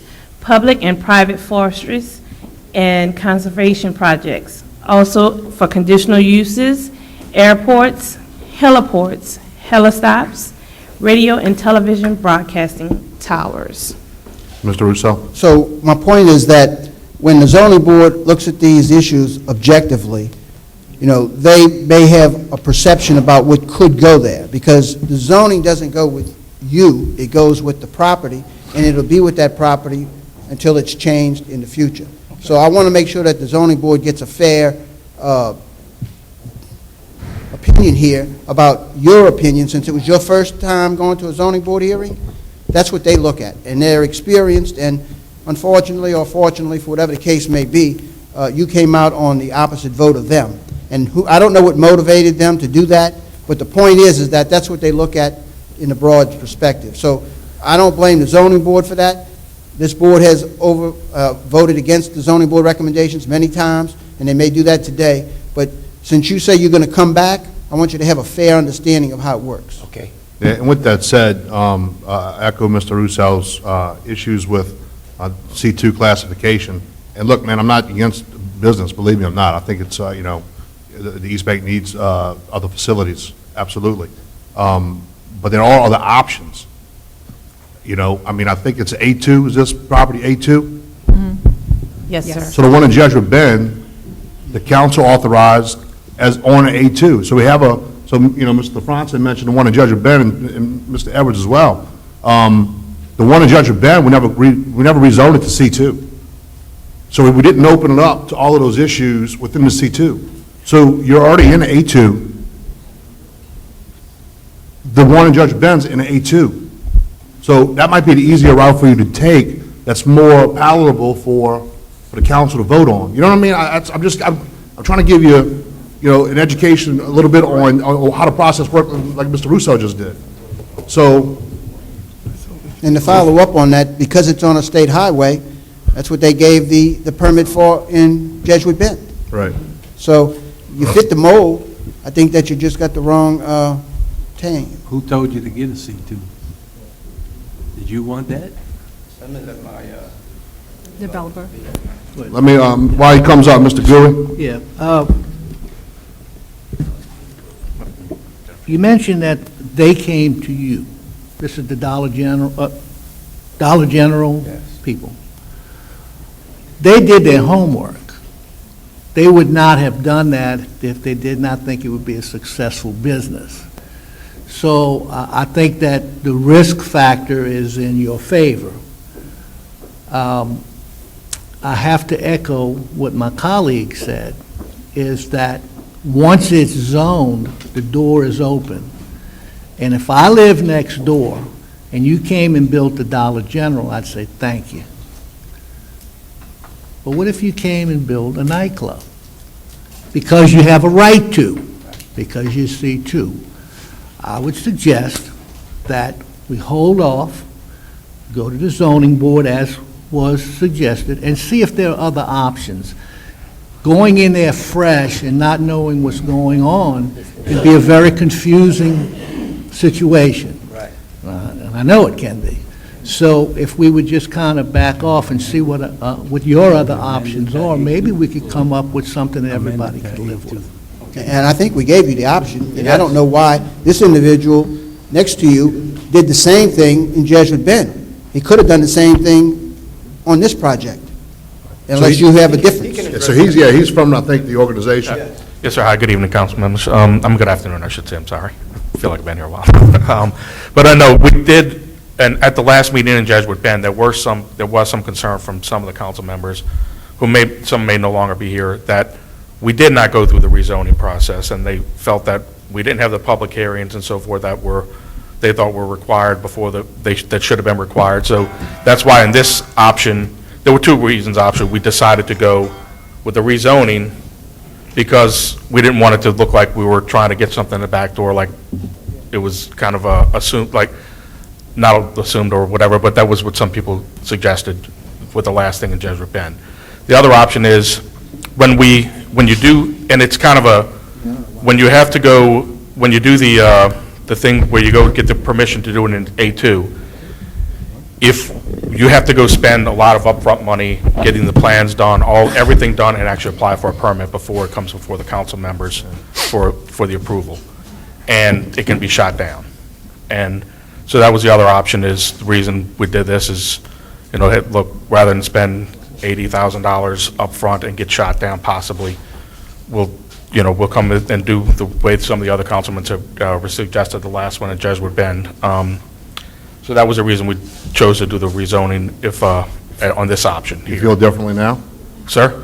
You feel differently now? We'll actually pursue we'll talk to Mr. Terrence and see how he feels. I won't have a problem with you delay it. I personally don't know how he does. If you defer it and send it back to the board or whatever. But there were a couple of things I would like to address that were brought up at the board meeting. Number one was drainage. People concerned about drainage. Anything, any store that we put, and also to let you know, we're going to buy a 2-acre portion of the property. We're not taking the whole property. We're looking to purchase 2 acres. Drainage, anything that was addressed with drainage would have to go, since it's on the state highway, the state has to approve. You have to do a zero-sum flow, and that we can't drain anything to the state highway that doesn't currently drain there, no amount of water. So we do that by detention ponds and so forth and choking back the flow. So there wouldn't be any additional water going on the state highway than anything that is currently going on it now. I think you can probably talk to the client, maybe y'all have a decision on the recommendation of Mr. Bartholomew. Okay. And on whether or not to defer or move forward. Okay. I know, I'll speak to him. We need to start getting. Yes, sir. And, I just, and just to say, also, in the last couple of years, I've been here for 3 different Dollar Generals on the East Bank, and at every one, I had at least 2 people come up to me and request, please put one on the east bank. We went to Dollar General, asked them to look at possibly locating one on the east bank. They actually recommended trying to put it right on the corner there, but property wasn't available. Mr. Terrence was the one that, and they think it would be a very good store there. So I'll speak with him, and if we can defer it or whatever, I don't know if you have an objection to it. We don't have an objection to Mr. deferring. Bartholomew? We're deferred. Yes, sir, okay. All right. We don't have an Item objection. K is deferred, as well as item, 6A4. which one? 6A4. 6A4 is deferred. It's deferred. It's going to come back up. It's not voted on. We're not making any decisions. Yeah, it'll come back up at the council meeting, yeah. If they decide to, if they're not, they may withdraw it. That's up to them. Or But defer it I would again. suggest getting with that, that group, as well as the council member in the district, or the zoning board representative. Yeah, you call, don't you call Amitra? Yeah, call Mitra, she'll tell you, but She's it the one hasn't been voted on processing stuff. or decided on. Can you get your Miss- number? Mr. Gonzalez, I'll be sending you out another letter in the mail to notify you when the council will hear it again, or if it will be withdrawn from the application by the applicant. Yeah. So you can't hear my concerns? No, there's no more discussion today. My next question is, sir, what about 6.4, about the ordinance That- to amend, to that- readopt it? That's deferred as well. That's to be deferred as well? Yeah, both I items. didn't hear that come up. Yeah, all items in reference to this are deferred today. They may come back up in 2 weeks, or they may be withdrawn. We don't know. That's going to be decided upon this gentleman here and Ms. Amitra. But I think, keep in touch with her office, and she'll fill you in on what happened. But there's no approvals or denials being done today. Appreciate it, thank you. All right, the request, Mr. Bartholomew, I think we have one final. Bo, before we move on, is it okay to give this gentleman 2 or 3 minutes so he feels like he's heard? No. No, it's deferred.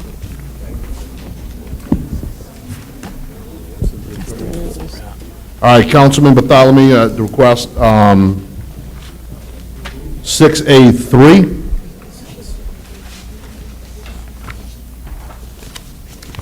An ordinance to amend Section 17.5-7 of the Plaquemines Code of Ordinances to waive the fee to swim in the Davant Burris and Port Sulphur swimming pools for persons who participate in the Plaquemines Parish Summer Recreation Program, to allocate the funds generated from all other persons using said pools and otherwise provide with respect thereto. Mr. Bartholomew, I want to offer with the amendment, Mr. offers an amendment. The change. I mean, with the change, I'm sorry, with the change. The changes are, in the current Section 2, it reads, "It hereby authorizes the dedication of funds generated from the fee for the use of the Davant swimming pool to the operation of the Davant swimming pool." That will now be changed to read, "There shall be no fee for use of the Davant pool for a person participating in the Plaquemines Parish Summer Recreation Program," and then they'll insert number 3, "All fees collected from anyone who is not a participant in the Plaquemines Parish Recreation Summer Program shall be deposited into the Plaquemines Parish Government General Fund."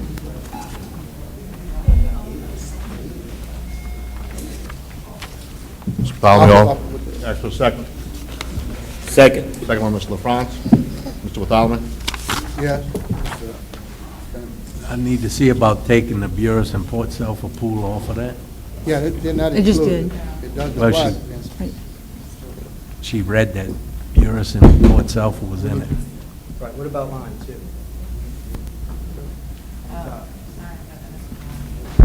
Okay, we have one more. Go back. Wait, go back. Remove the second. Remove the second. Ms. Marcotte. You want to scratch out Okay. Burris and Port Sulphur? Yes.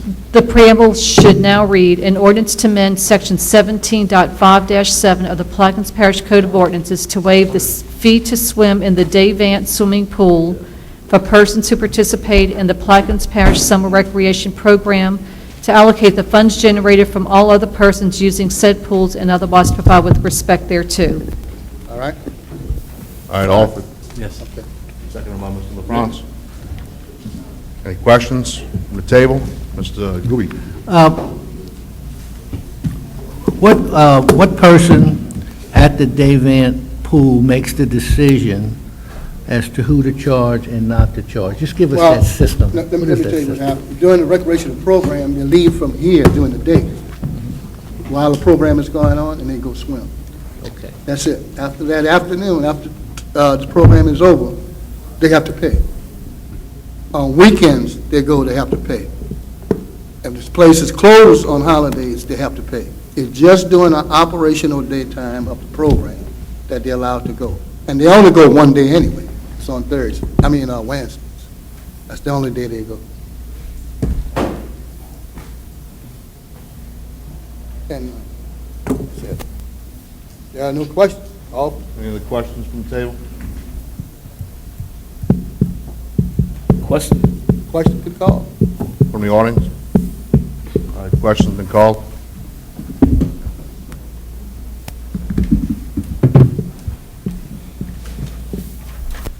It passes 7 yeas, 1 no from District 6, and 1 abstention from District 2.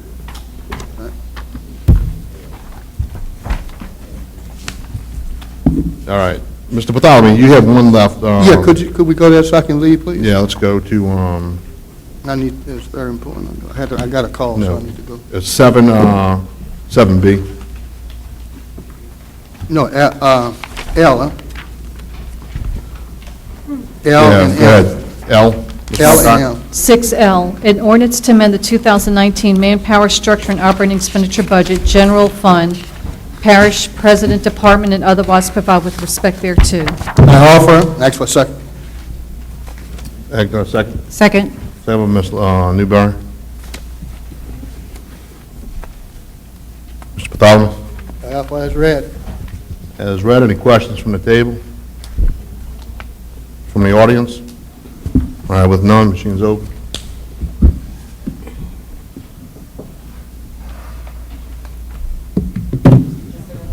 I'm sorry. It passes 8 yeas and 1 no from District 5. Do you want to do your new business, Mr. Bartholomew? No, I need to do. All right, defer 7B, and I think that's it, huh? He No. has M. You have M? All right, M. 6M. An ordinance to amend the 2019 manpower structure library services fund, libraries department, and otherwise provide with respect thereto. Mr. Bartholomew, Offer as read. any second? Mr. Russo seconds. Any questions or comments from the table? I have Mr. Gajnovich? one, it should have come to me because it's a position in the Bureau's library, You can have it. but that ain't, I'll withdraw and give it to Mr. Conovich. That's to introduce. that's not my main concern, but Okay, I'm just saying. it's, they want to put a person in the museum part-time Right. on weekends, and I'd like to know who it is before they go in there. I don't think we could do that, can Well, you? Put a person's name on legislation for its appropriating funding. I want to be able to approve who goes in there because, Well, I don't, Anybody from the administration? I think this is Mr. Gajnovich's office. yeah. oh, I'm sorry. Would anybody want to come up from the administration?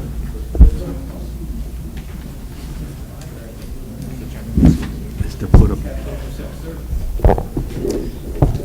Mr. Kognovich, sorry you and I couldn't get together. Our schedules kept conflicting.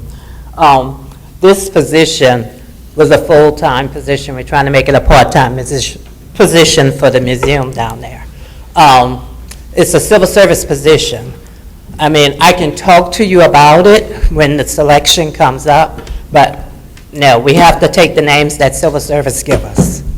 well, I'd like somebody in there on the weekend, but we just can't put anybody. Well, no, they're going to be vetted. They're going to go through the civil service process. We're not just going to throw anybody in there. There's a process in place that we follow. Mr. Russo? I think some of Mr. Conovich's concern is also that I think the administration ought to look at the job description and the requirements and also bond the individual because we have artifacts in there that are worth tens of thousands of dollars. Right. And so I think that it's important that we put someone in there that's bonded, and hopefully the administration will move in that direction to change the job description to do that. We'll work with Councilmember Koknovich to get that done. Thanks. What's your recommendation? Go with it. We'll go with it? All right, any other questions from the table, from the audience? All right, with none, the machine is open.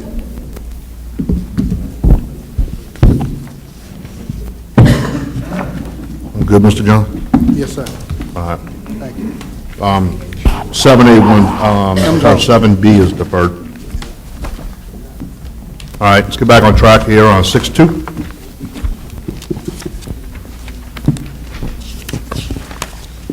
An ordinance by the Plaquemines Parish Council as and on behalf of the West Bank Levy District to acquire new perpetual flood protection levee flood wall easements, new perpetual flood protection levee, flood wall and drainage ditch easements, new perpetual drainage ditch easements, and new temporary work area easements in certain portions of lands in Plaquemines Parish, Louisiana, by donation, purchase, appropriation, and/or expropriation to construct the New Orleans to Venice NOV-NF-W-05.A.1 Laura Seat to Myrtle Grove, Plaquemines Parish, Louisiana, for levee, flood wall drainage, flood access, and hurricane protection purposes, and otherwise to provide with respect thereto.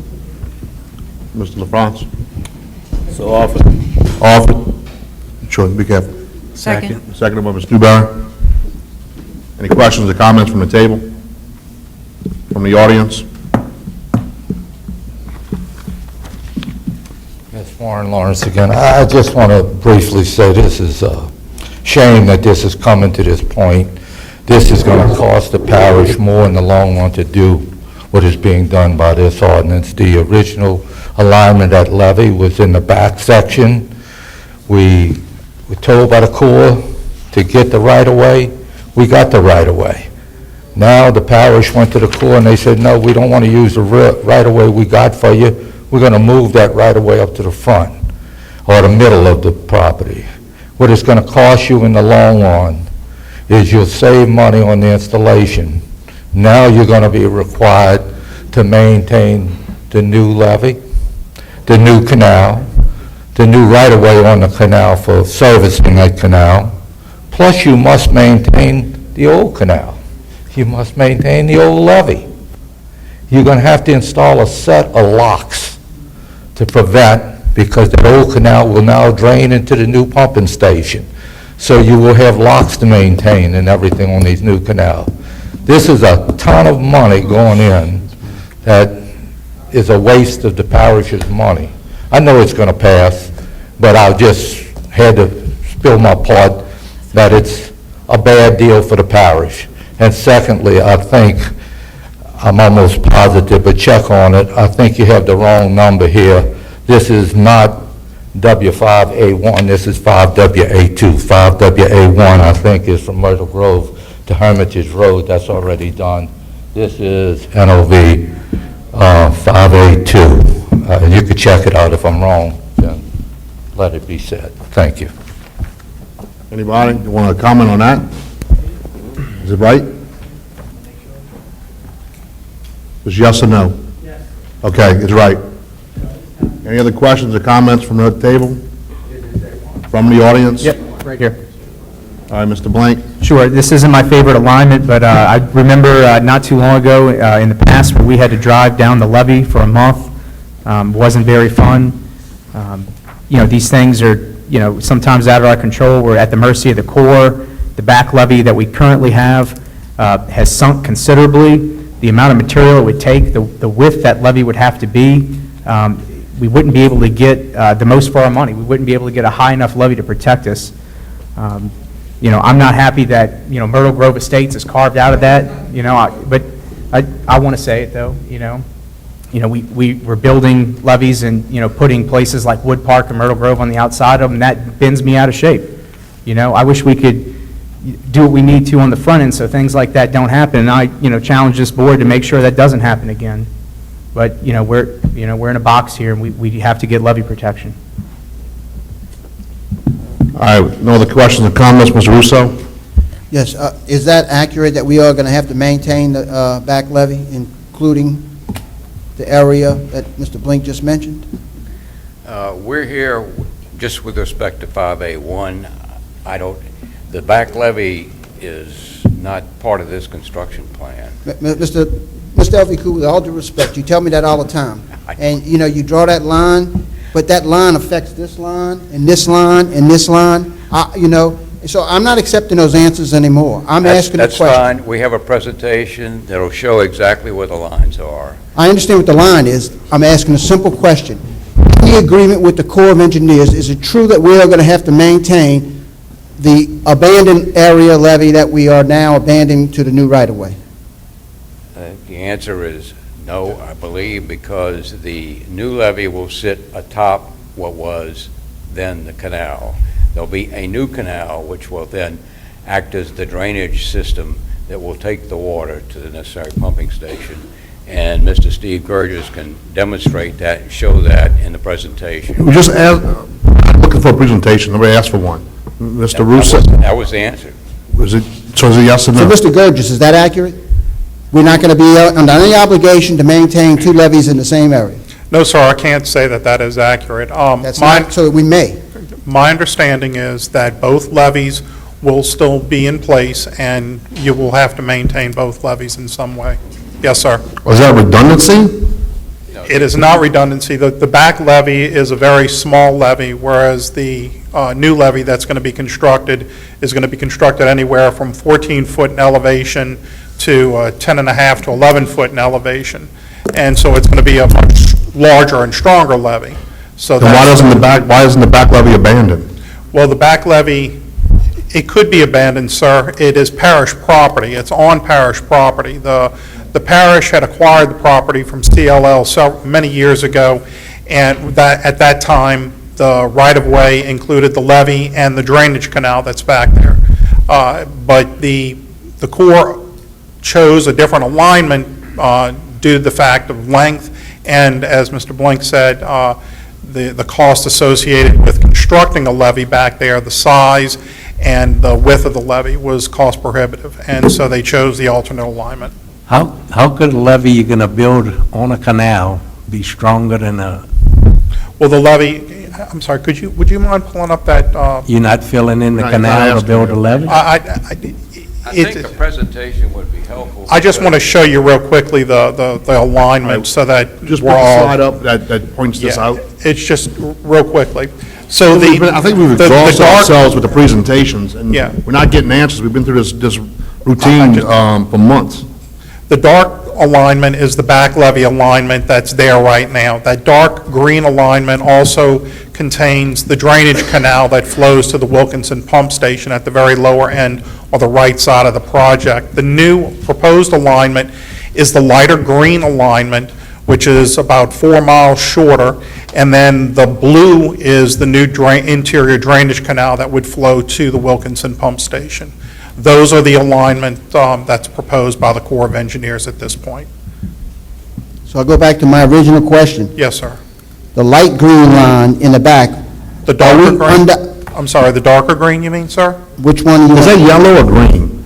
That's Those are green. yellow, blue, and green, right? Well, it's blue and a lighter green and a darker green. How about I just say, That is the old you levee. can't yes, see it, sir. yeah, all right. That's the new levee. So my question is, that he just pointed to, are we going to be under any federal obligation to maintain that back lower line? The green, dark green one. The current back levee, go ahead. Let me address Let me, Hold on one second, let's just get in order. I've been dealing I got you, with- no, I got you, I'm coming to you, I'm just telling them to calm down. Mr. LaFrance, you got the floor. Listen, I've been dealing with this for months, and that's why I've been delaying this, because you're having questions and questions. And when I spoke about the old levee, the Corps had told me we have to maintain the old levee and the old canal. That was what told to me. Is there a timeline on that, in perpetuity? No, he said you just had to maintain it. And Why? Hold on, that's what Mr., what his name was, Mr. Connor? Kevin Wagner. Wagner. From the That's what Corps of he had told me. Engineers. The only portion that you would have to maintain would be that portion that's on parish property. There is a segment of this levee, probably half of the levee, that is not on parish property. The parish has been maintaining it to provide flood protection for this area, but you would be under no obligation to maintain a levee that is not in your possession. It would only be a portion of the property from West Ravenna Road to the pump station. And Why would we have to why take would you care have of to that? maintain that? Hang on. Mr. Lawrence, point out what he's talking about. Okay, this is the old levee comes here. That's Marina Road. This old levee that comes here now will continue to flow to the existing pumping station right here and tie into the new pumping station. We have to install a set of 3 gates here so you can close it during a hurricane. This has been mitigated land. We cannot go back to let it go into a flood. This is when I met with Mr. LaFrance and the Corps. This has to be maintained here, the levee and the canal, and you must construct at this point a new entry where this canal will now deliver into the new pumping station. This has nothing to do with Myrtle Grove subdivision. I'm here as a citizen saying it's a waste of Close to money. this. This is, no. Where's our new guy, Blair Rittner, that's Oh. this stuff? Hang on. Is that rhetorical, or you want to ask the question? All right, who's up next? Mr. Russo, go ahead.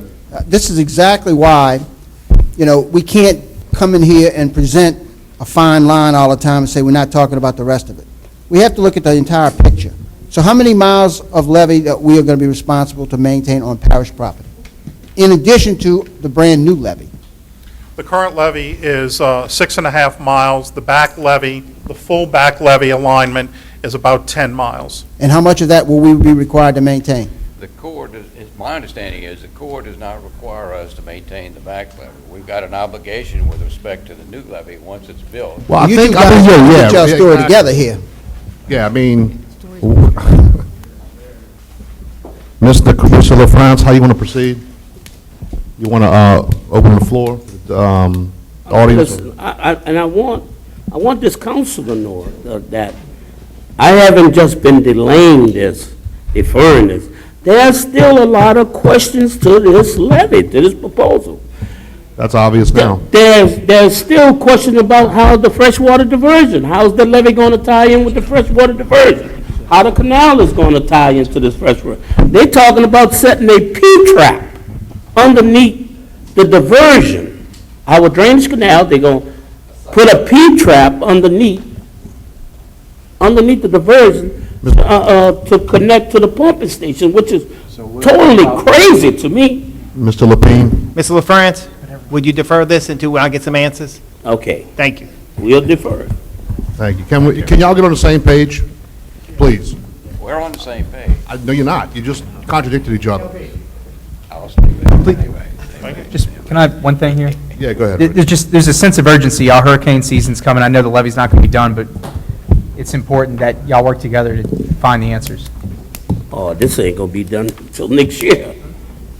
Yeah. That ain't gonna be done till next year. Yeah. All right, E.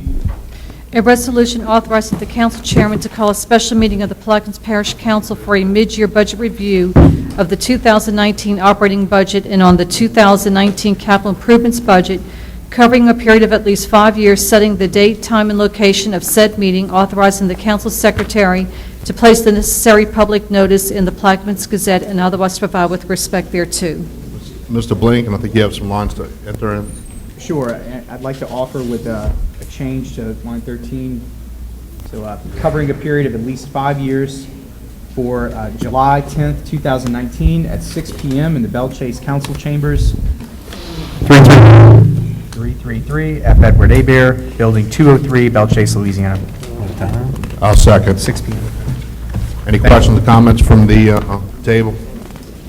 From the audience? All right, with none, machine is open.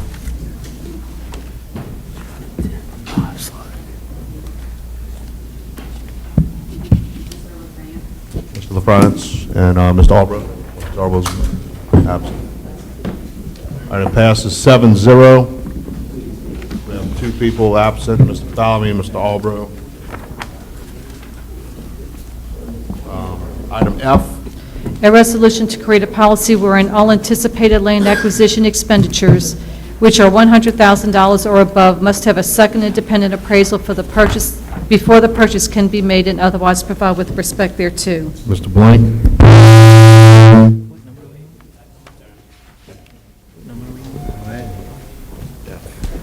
I'd like to offer discussion only. Mr. Blank offers for discussion only. Can I get a second? Second. Second, Mr. Kokrovich for discussion only. Mr. Blank? Sure. The reason why I'm bringing forward this legislation is due to, I'd like to create a sense of transparency, not only for the public, but for this governing body. When we go to buy a piece of property, that we have more than one opinion on what that property is valued at for its highest and best use. There have been a couple of examples in the past, and there's going to be some coming up in the future. We need to buy land for flood control purposes or that type of thing. This is, the Department of Transportation and Development has a policy where if a property is valued at just $30,000 and above, they're required to have two separate appraisals. I've reached out to Jefferson, Orleans, and St. Bernard Parish. Lots of folks are on vacation right now, so I don't have their policies. It's not clear on the websites where they stand on that, but by the next meeting, I'll have that information available. A typical appraisal will cost about $3,000, depending on how complicated it is. $100,000 might be a little low. If this board wants to move that up to $250,000, I'm okay with that. But I feel that, when we're buying properties in the neighborhood of $1 million, I think it's very much worth it to have that second opinion. Anybody else? Any other questions from the table? All right, from the audience? I don't have a problem with it, 100,000. All right, with none. Next item, that's going to be deferred. Next item's H. A resolution to replace Danny DeMall on the Coastal Zone Management Advisory Committee and otherwise to provide with respect thereto. Mr. Blank? Yes, sir. I'd like to offer as read. Offer as read. And a Second. Second by Mr. LaFrance. Any questions or comments from the table? From the audience? All right, with none, machine is open.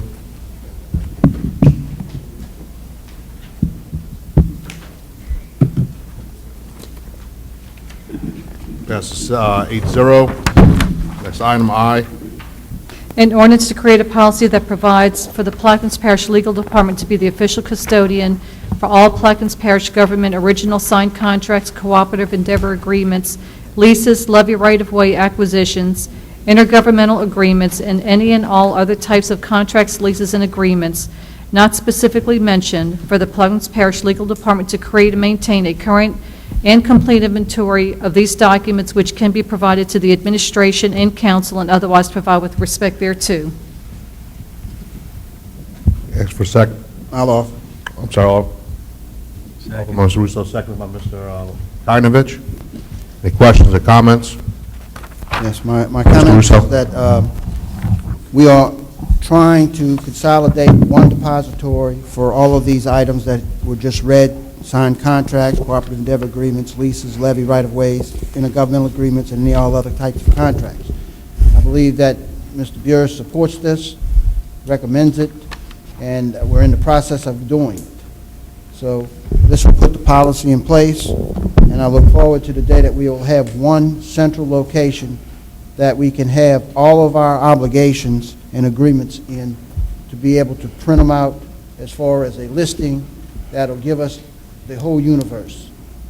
And if I'm incorrect in that, Mr. Burris, you can correct me.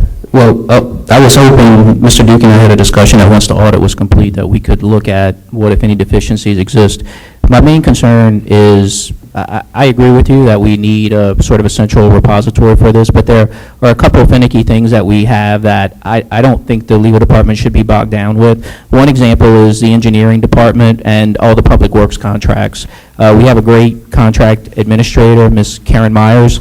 Most, and if not all, of those contracts are actually recorded at the courthouse, and she keeps that so that she can actually view all the invoicing that's done. And so that is, I don't want to mess with that, because I think that that's a good thing, and engineering handles that and does that. So I agree generally that there should be a central repository. Another example would be all of the contracts related to the boat slip agreements. Ms. Shelley Giles, there's a boat harbor department, she has all those. I think it maybe would be silly for she to have a copy and then legal have a copy for every boat slip that's out there.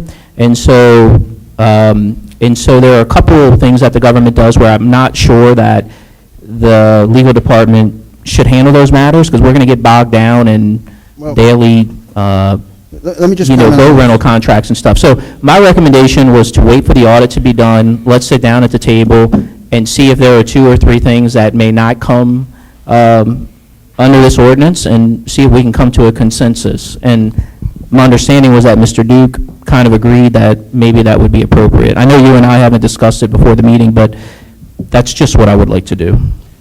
My concern is that, there are several other items that I have passed on for 6 months now, and we were going to get to them, and we have not got to them.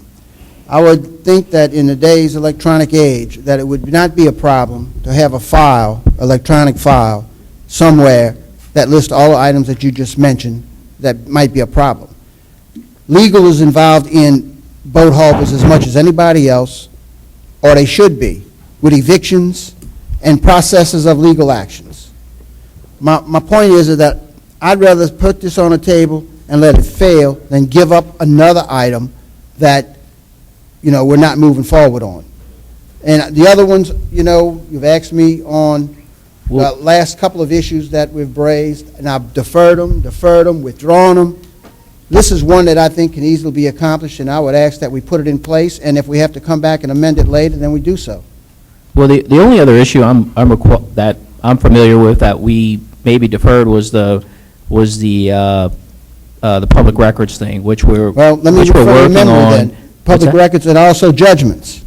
No, So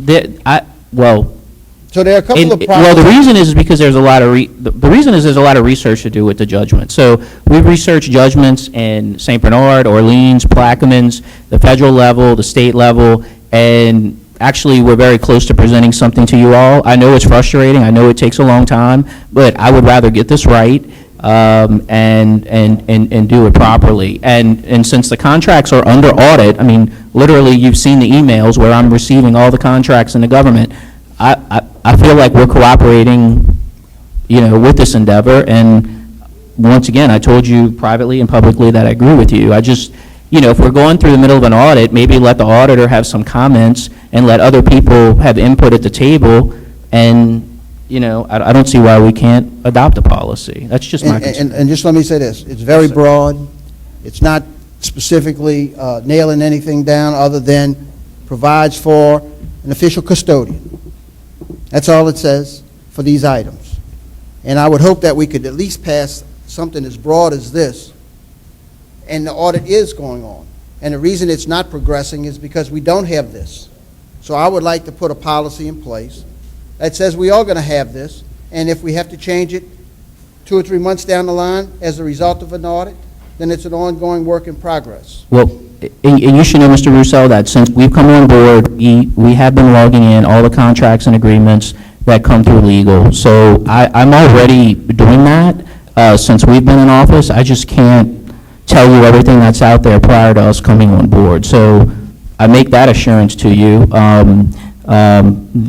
Once again, the only thing we haven't been keeping is the engineering contracts, and that's because we have a contract administrator who specifically handles those. So once the legal department signs off on the contracts, they're handed over to Ms. Karen, and then unless a specific legal issue arises with that agreement, they have been the custodian of that. Now, if after review, this body decides they want the legal to have its own agreement and also have Ms. Karen Myers keep her copies, then so be it. If that's the consensus, I'll support it. But, I feel like maybe we should just wait until the audit's over and come together and build some sort of consensus. But it's up to y'all. I have something to say. I don't disagree with Mr. Roussel. The question is this going to create another position? Are we going to have to create another position if we put all these contracts into one location? in order to handle all these contracts? Well, we are short-staffed. I mean, and one of the Exactly. reasons That's my things are- question. one of the reasons some of these things, like the judgments and a couple other issues, are taking some time, is that, we're trying to do the day-to-day operations of the government, plus we're trying to, obviously, this policy has been a problem for a decade, right? And so we're trying to do these projects, and I want to do them right, and we are short-staffed. Right now, it's just me, Dana, and the 3 other attorneys, and we've been successfully resolving lawsuits and doing the day-to-day business of the government. And so, I guess that's all I can say. Do we need another person to do this? I don't know. I said from the beginning that I would like, when we had the discussion about public records, that it would be nice if the government had a public records officer, not just for contracts, but any and all public records, because, then everyone's not looking at legal, well, where's the document, or, which department has it. There would be one repository, not just for contracts and levy right-of-ways and cooperative endeavor agreements, but all the other things that people are looking for in the government. So, I would support a public records officer, but I know what the budget looks like, so, Is this an audit committee recommendation? I'm sorry, a recommendation from the internal auditor? You're asking me if there is a recommendation? No, this ordinance, is this based on a recommendation? No, An audit that was conducted, and the auditor, lead auditor does a recommendation? My conversation with Mr. Duke, I brought up to Mr. Duke, or maybe Mr. Duke had already known that Mr. Roussel had introduced this ordinance. Okay, hold And in on, my hold on, meeting. wait, hold on. And Wait, Mr. Russo, you're the audit committee chairman. Was this, I didn't look online, I'm sorry, I'm just asking, is this? No, this is an action to try to put a policy in place because we cannot audit the contracts, because we have no universe yet. And they are trying to get us a universe. And if we would have had this policy in place a few years ago, then we could conduct a contracts audit, which we are now working towards, but have moved on to another audit while these contracts are being gathered. So it is impeding the audit committee by not having a central location and custodian of audits to be able to pull a sample from that group. But we're doing what this ordinance is requiring us to do. My only point, my only point was, before we put a formal policy in law via ordinance, let's get through the auditor, receive what his comments are, and make sure that that's the final policy we want to adopt. I mean, you said, let's adopt this policy today. What I'm telling you is I'm already doing it. So why adopt this ordinance and then a month later come in, change that ordinance when we're going through the process? That's just my, that's just my opinion. I understand, and my opinion happens to differ because we had no policy. And I would say that we should put a policy in place, and we come back and amend ordinances and resolutions on a regular basis here. And so if we have to come back and amend this, because of the results of an audit that happened, we will do that. We will make the recommendations depending on the audit committee recommendation from the auditor. However, the problem is we do not have a policy to begin with. And that's why we cannot move forward with the audit as we had planned. So we are waiting.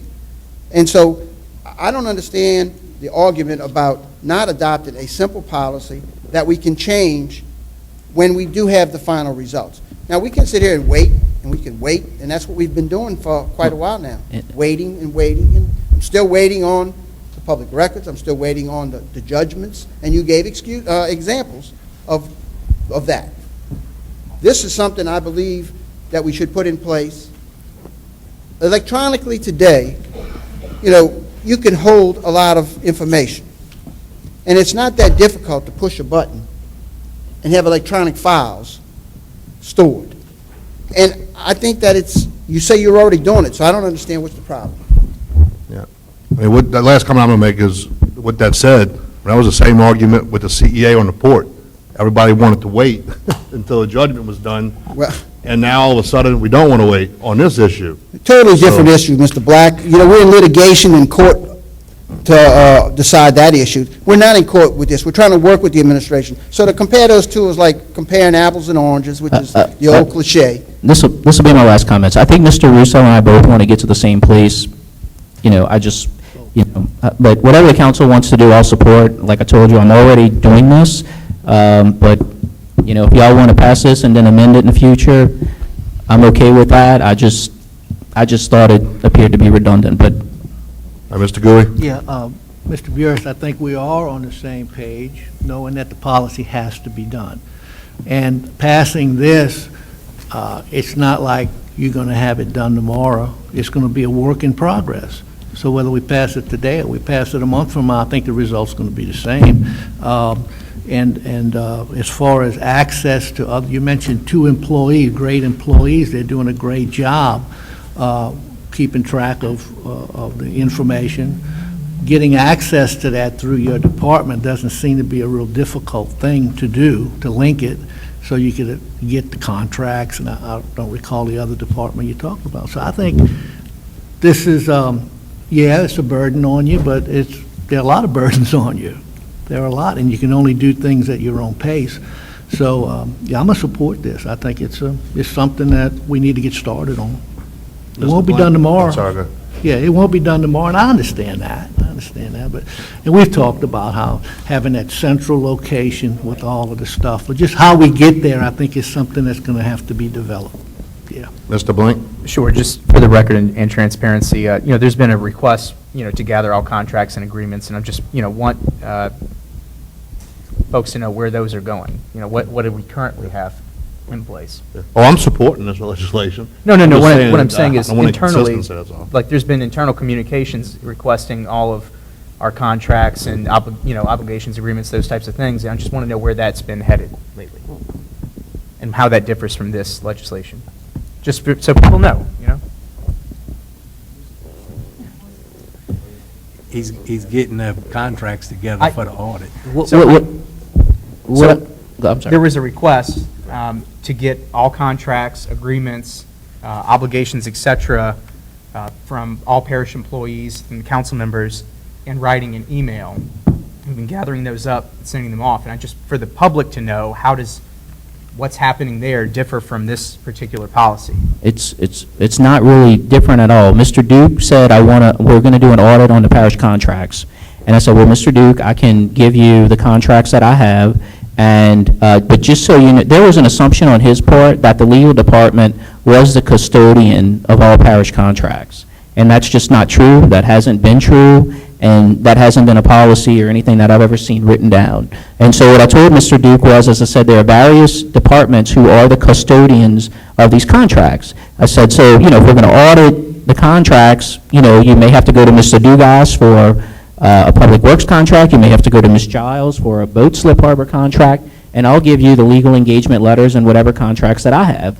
And he said, well, there has to be a list. And I said, well, I agree, we need a list. So step 1 of the audit is to get a list, and that's why you saw the spreadsheet. So what I've done is reached out to all the departments. They are all sending me the contracts that they have in their possession as custodian, and then what Mr. Duke is going to do is he's going to pull from that list particular contracts that he wants to audit. So then we will physically go into each department and pull out the types of actual contracts that he wants to audit based off of the list that's presented to him. So, and I said, that's fine, that's the route we'll proceed. But to get all the actual contracts, not just a list, but all the actual contracts in the possession of the legal department, it's going to take a little time. Not all of them, and I appreciate what Mr. Russell is saying, with technology and electronic, not all of these contracts have been scanned in all these various departments. They're probably sitting in a shelf somewhere.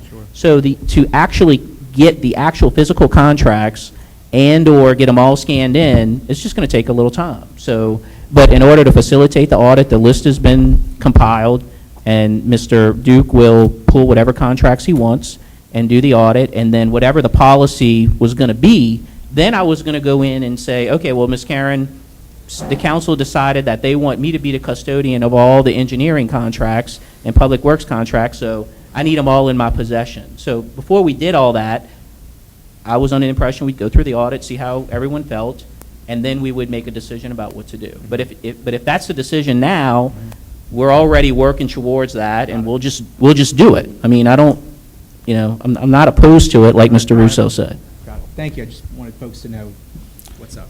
Thank you. If there's no further discussion, I'd like to call a question. Question's been called, machine is open for a vote.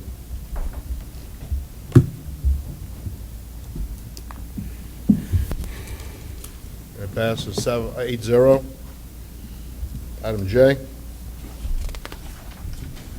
A resolution appointing the members of the Plaquemines Recreation Advisory Committee and otherwise to provide with respect thereto. Mr. Albro. Yes, I offer with the names for the two blanks, Council District 1, James Griffin, Council District 7, Misty Bartholomew. Misty Bartholomew.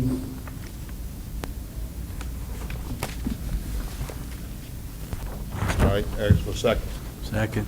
Second, Mr. Kokrovich. Questions or comments from the audience, from the table? All right, with none, the machine is open.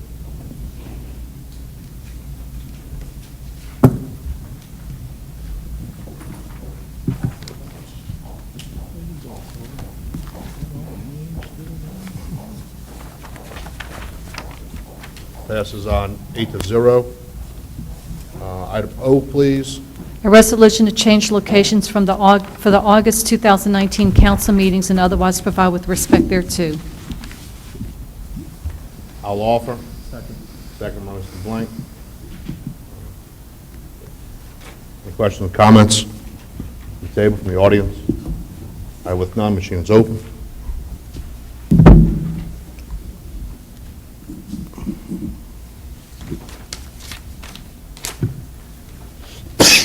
Item passes 8-0. Item P.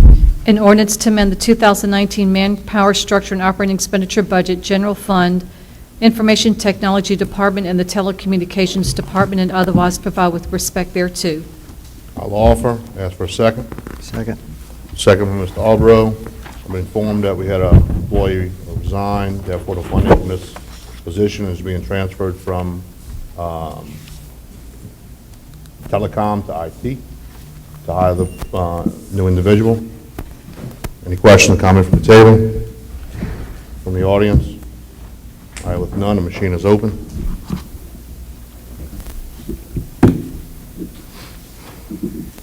Passes 8-0. Item 7C, please. District 9, update Councilmember Koknovich. Yes, I'd like to, he left, but thank Robert Morgan and his crew for laying the water line at the fort. I'd like to thank Todd and Kirk for cutting the grass at the fort. It looks real good. And I hope we could keep up with it. Because I know the neutral grounds are looking good, but the side of the roads are starting to get tall again. Lights at the Venice and Buras Marina. Getting complaints that they still out and there's a lot of stealing going on. So part of the problem at the Venice Marina was there's several poles at the end of the docks that belong to Energy. We called Energy, asked them to come out and fix those poles. They asked us to go mark the poles. The poles were marked last week. We notified Energy that the poles were marked and how they were marked, and they were supposed to be there within the next few days to go take care of those lights. We're also getting quotes from independent electrical contractors to go out on the docks and look at the lights that need to be replaced on the docks at those marinas. So we'll have quotes on and an idea how much it's going to cost to fix those lights, and as soon as I get that information, I'll get it to you. We didn't hire an electrician that could do it? We do have an electrician. The problem is, it's not a matter of just going out there with a bucket truck. There's going to be man lifts involved. The docks are not necessarily level in some places. So we're going to get a quote from independent contractors to see, and then we'll estimate what it would take for our electrician to get it done also. But it's a big job. It's not something that's going to be easily done. Then I had complaint, like I said, the stealing, and they complaining about the guard at the Venice Marina doesn't come out the shack at night to check anybody in or out. And I know we don't have one at the Buras Marina, but I haven't seen the harbor master there either. He's always in Empire. And we already talked about the AC. Whenever we could find some money, we'll get to that. And I'd like to, if you could get me a length of the fence we need at the Harvey Park that the car wrecked through. And did we ever get any Did we get paid? Because if not, I Joint was council gonna go. meeting, guys, or? All right. No. What's your office hours, Rennie? What's your office hours? Go ahead. It's not good. 5 a.m. to 1 a.m. All right. I've seen it. I'm sorry, continue, Mr. Conover. Well, that's all I have right now. All right, any questions or comments from the table, from the audience? All right, with none, item D, please. District 7 update, Councilmember LaFrance. Mr. LaFrance? I just want to thank the parish president and his administration for helping out with the Diamond Beautification Day. We went in, we cut a lot of grass, knocked down a lot of trees, did a lot of work. The park looked great. There's still a little work to do. But I just want to say what we doing with the zero turns is not made for that. You know, to cut a whole field, I'm talking about open field, acres and acres of property, it's not made for that. The only recommendation I can give you is they need a tractor with a finishing bush hog on the back. But again, thank y'all. I mean, we appreciate it. The park looked real nice. And I'm glad you, Mr. President, I'm glad you stopped so you could see how our facility look, how our bathroom look, which the best way I could put it is inadequate. But I've been working with some companies, and they're going to try to come and help us with it, so to make our facility a E-class facility. But again, I want to thank you and your administration for helping us out. Thank you. Thank you, Mr. LaFrance. I just want to echo that the park looked really fantastic, and I was, got a tour of the facility and by Gregory Ingram, and yes, it does need addressing. Yeah. And, we identified that, so Yeah. we'll do it again. Thank you. Thank you.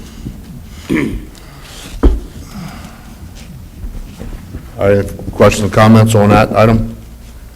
All right, Mr. Russo, item E, District 5 update, 5E1, update on the investigation from limestone removed from Diamond Park. We'll just loop them all together. Go ahead, Mr. Russo. Okay, thank you for sticking around, Mr. Lapine, to address this issue, and I'd like to see if you have any thing to say on this issue that's been dragging along for so long. The update, Mr. Russo, is the information was turned over to Chief Deputy Lon Boudreau, the Plaquemines Parish Sheriff's Office. He did an assessment, found nothing wrong, so we're moving on. So the sheriff's office investigated, and you're saying that the disappearance of the rocks, those results were nothing was wrong with that rock disappearing? Yes, if you'd like to speak with Mr. Boudreau and get his report. Yeah, let me ask you this directly then. Did you give anybody permission to take rocks out of that park? The information and everything is that Mr. Lon Boudreau has. So if you would like to, this is the update, Mr. Russo, call Mr. Lon Boudreau. The problem is, if I call Lon Boudreau, his answer will be, it was investigated, and that's it, and that's the only information I'll have. I'm just asking you, do you know? I think I gave you the update, Mr. Chairman, and so we're moving forward. You could ask Mr. Lon Boudreau. Let me just say this, Mr. Lapine. I believe this is a cover-up of misuse of public assets, and I'm going to leave it at that. I will contact Mr. Boudreau. If I don't get any response from him other than it's under investigation or it's been investigated and no answer, and if I get the same answer that you gave me, then I know it's a cover-up. Because no one investigated it or came to me and interviewed me. I produce records here to this body, pictures, the limestone, where it went. So I do have serious questions. I'm going to defer the item then. I'm going to move on to the next item. Okay. The Civil Service Department. Did you move the Civil Service Department into Building 100? Yes, I did.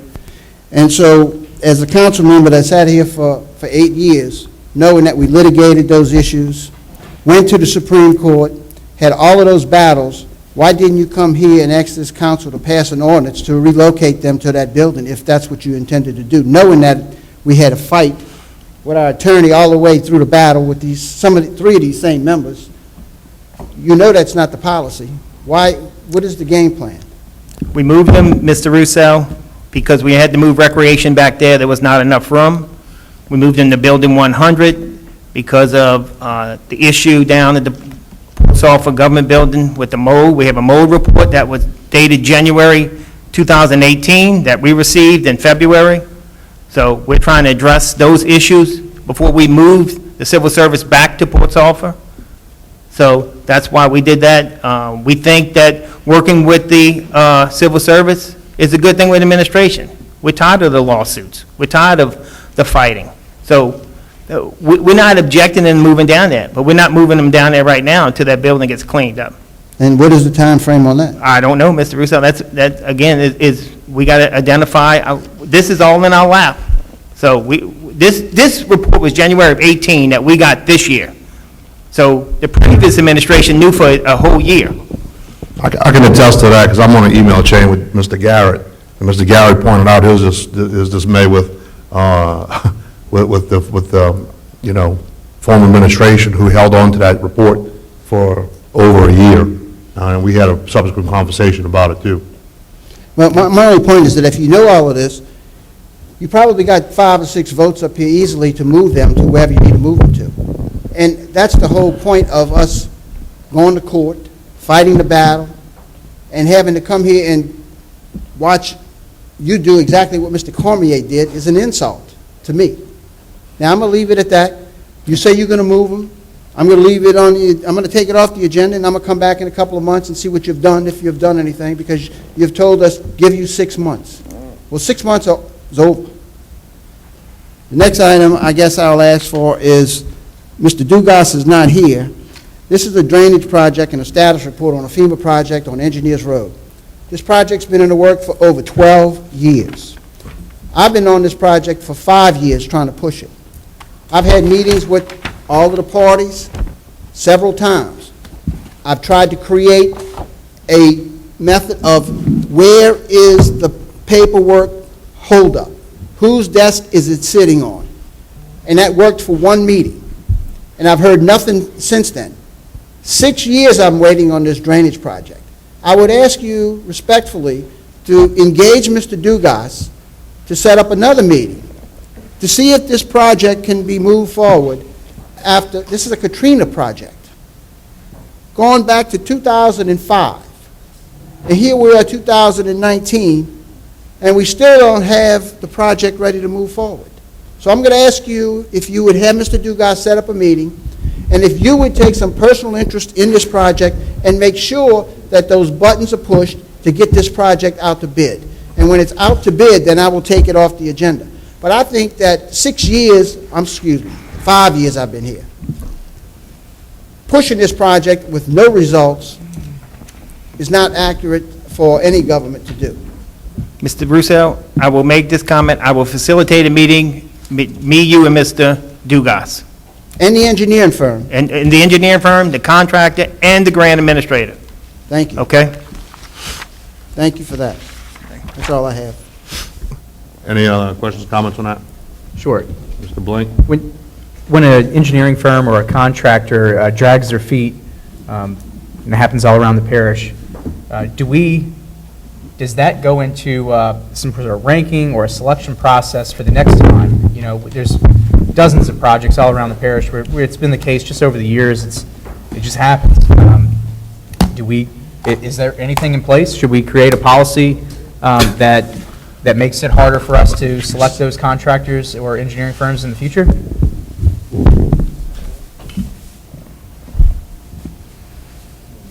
I know everybody wants to go home, all right. Yeah, there's an RFP process on those, and there are, one of the criteria has been, I believe, is how judicious that the firms have been in prior projects. And so that is part of the rating system when we do the RFPs, when we rate them. Thanks. Any other comments or questions on that? All right, item 8, please. Approval of the minutes from the June 13, 2019 council meeting. Mr. LaFronte's office, Mr. Albro seconds. Questions or comments? With none? Passes 8-0. Do you have a motion to adjourn? Motion. Second. Mr. Russo offers and Mr. Kardovic seconds. Machine is open.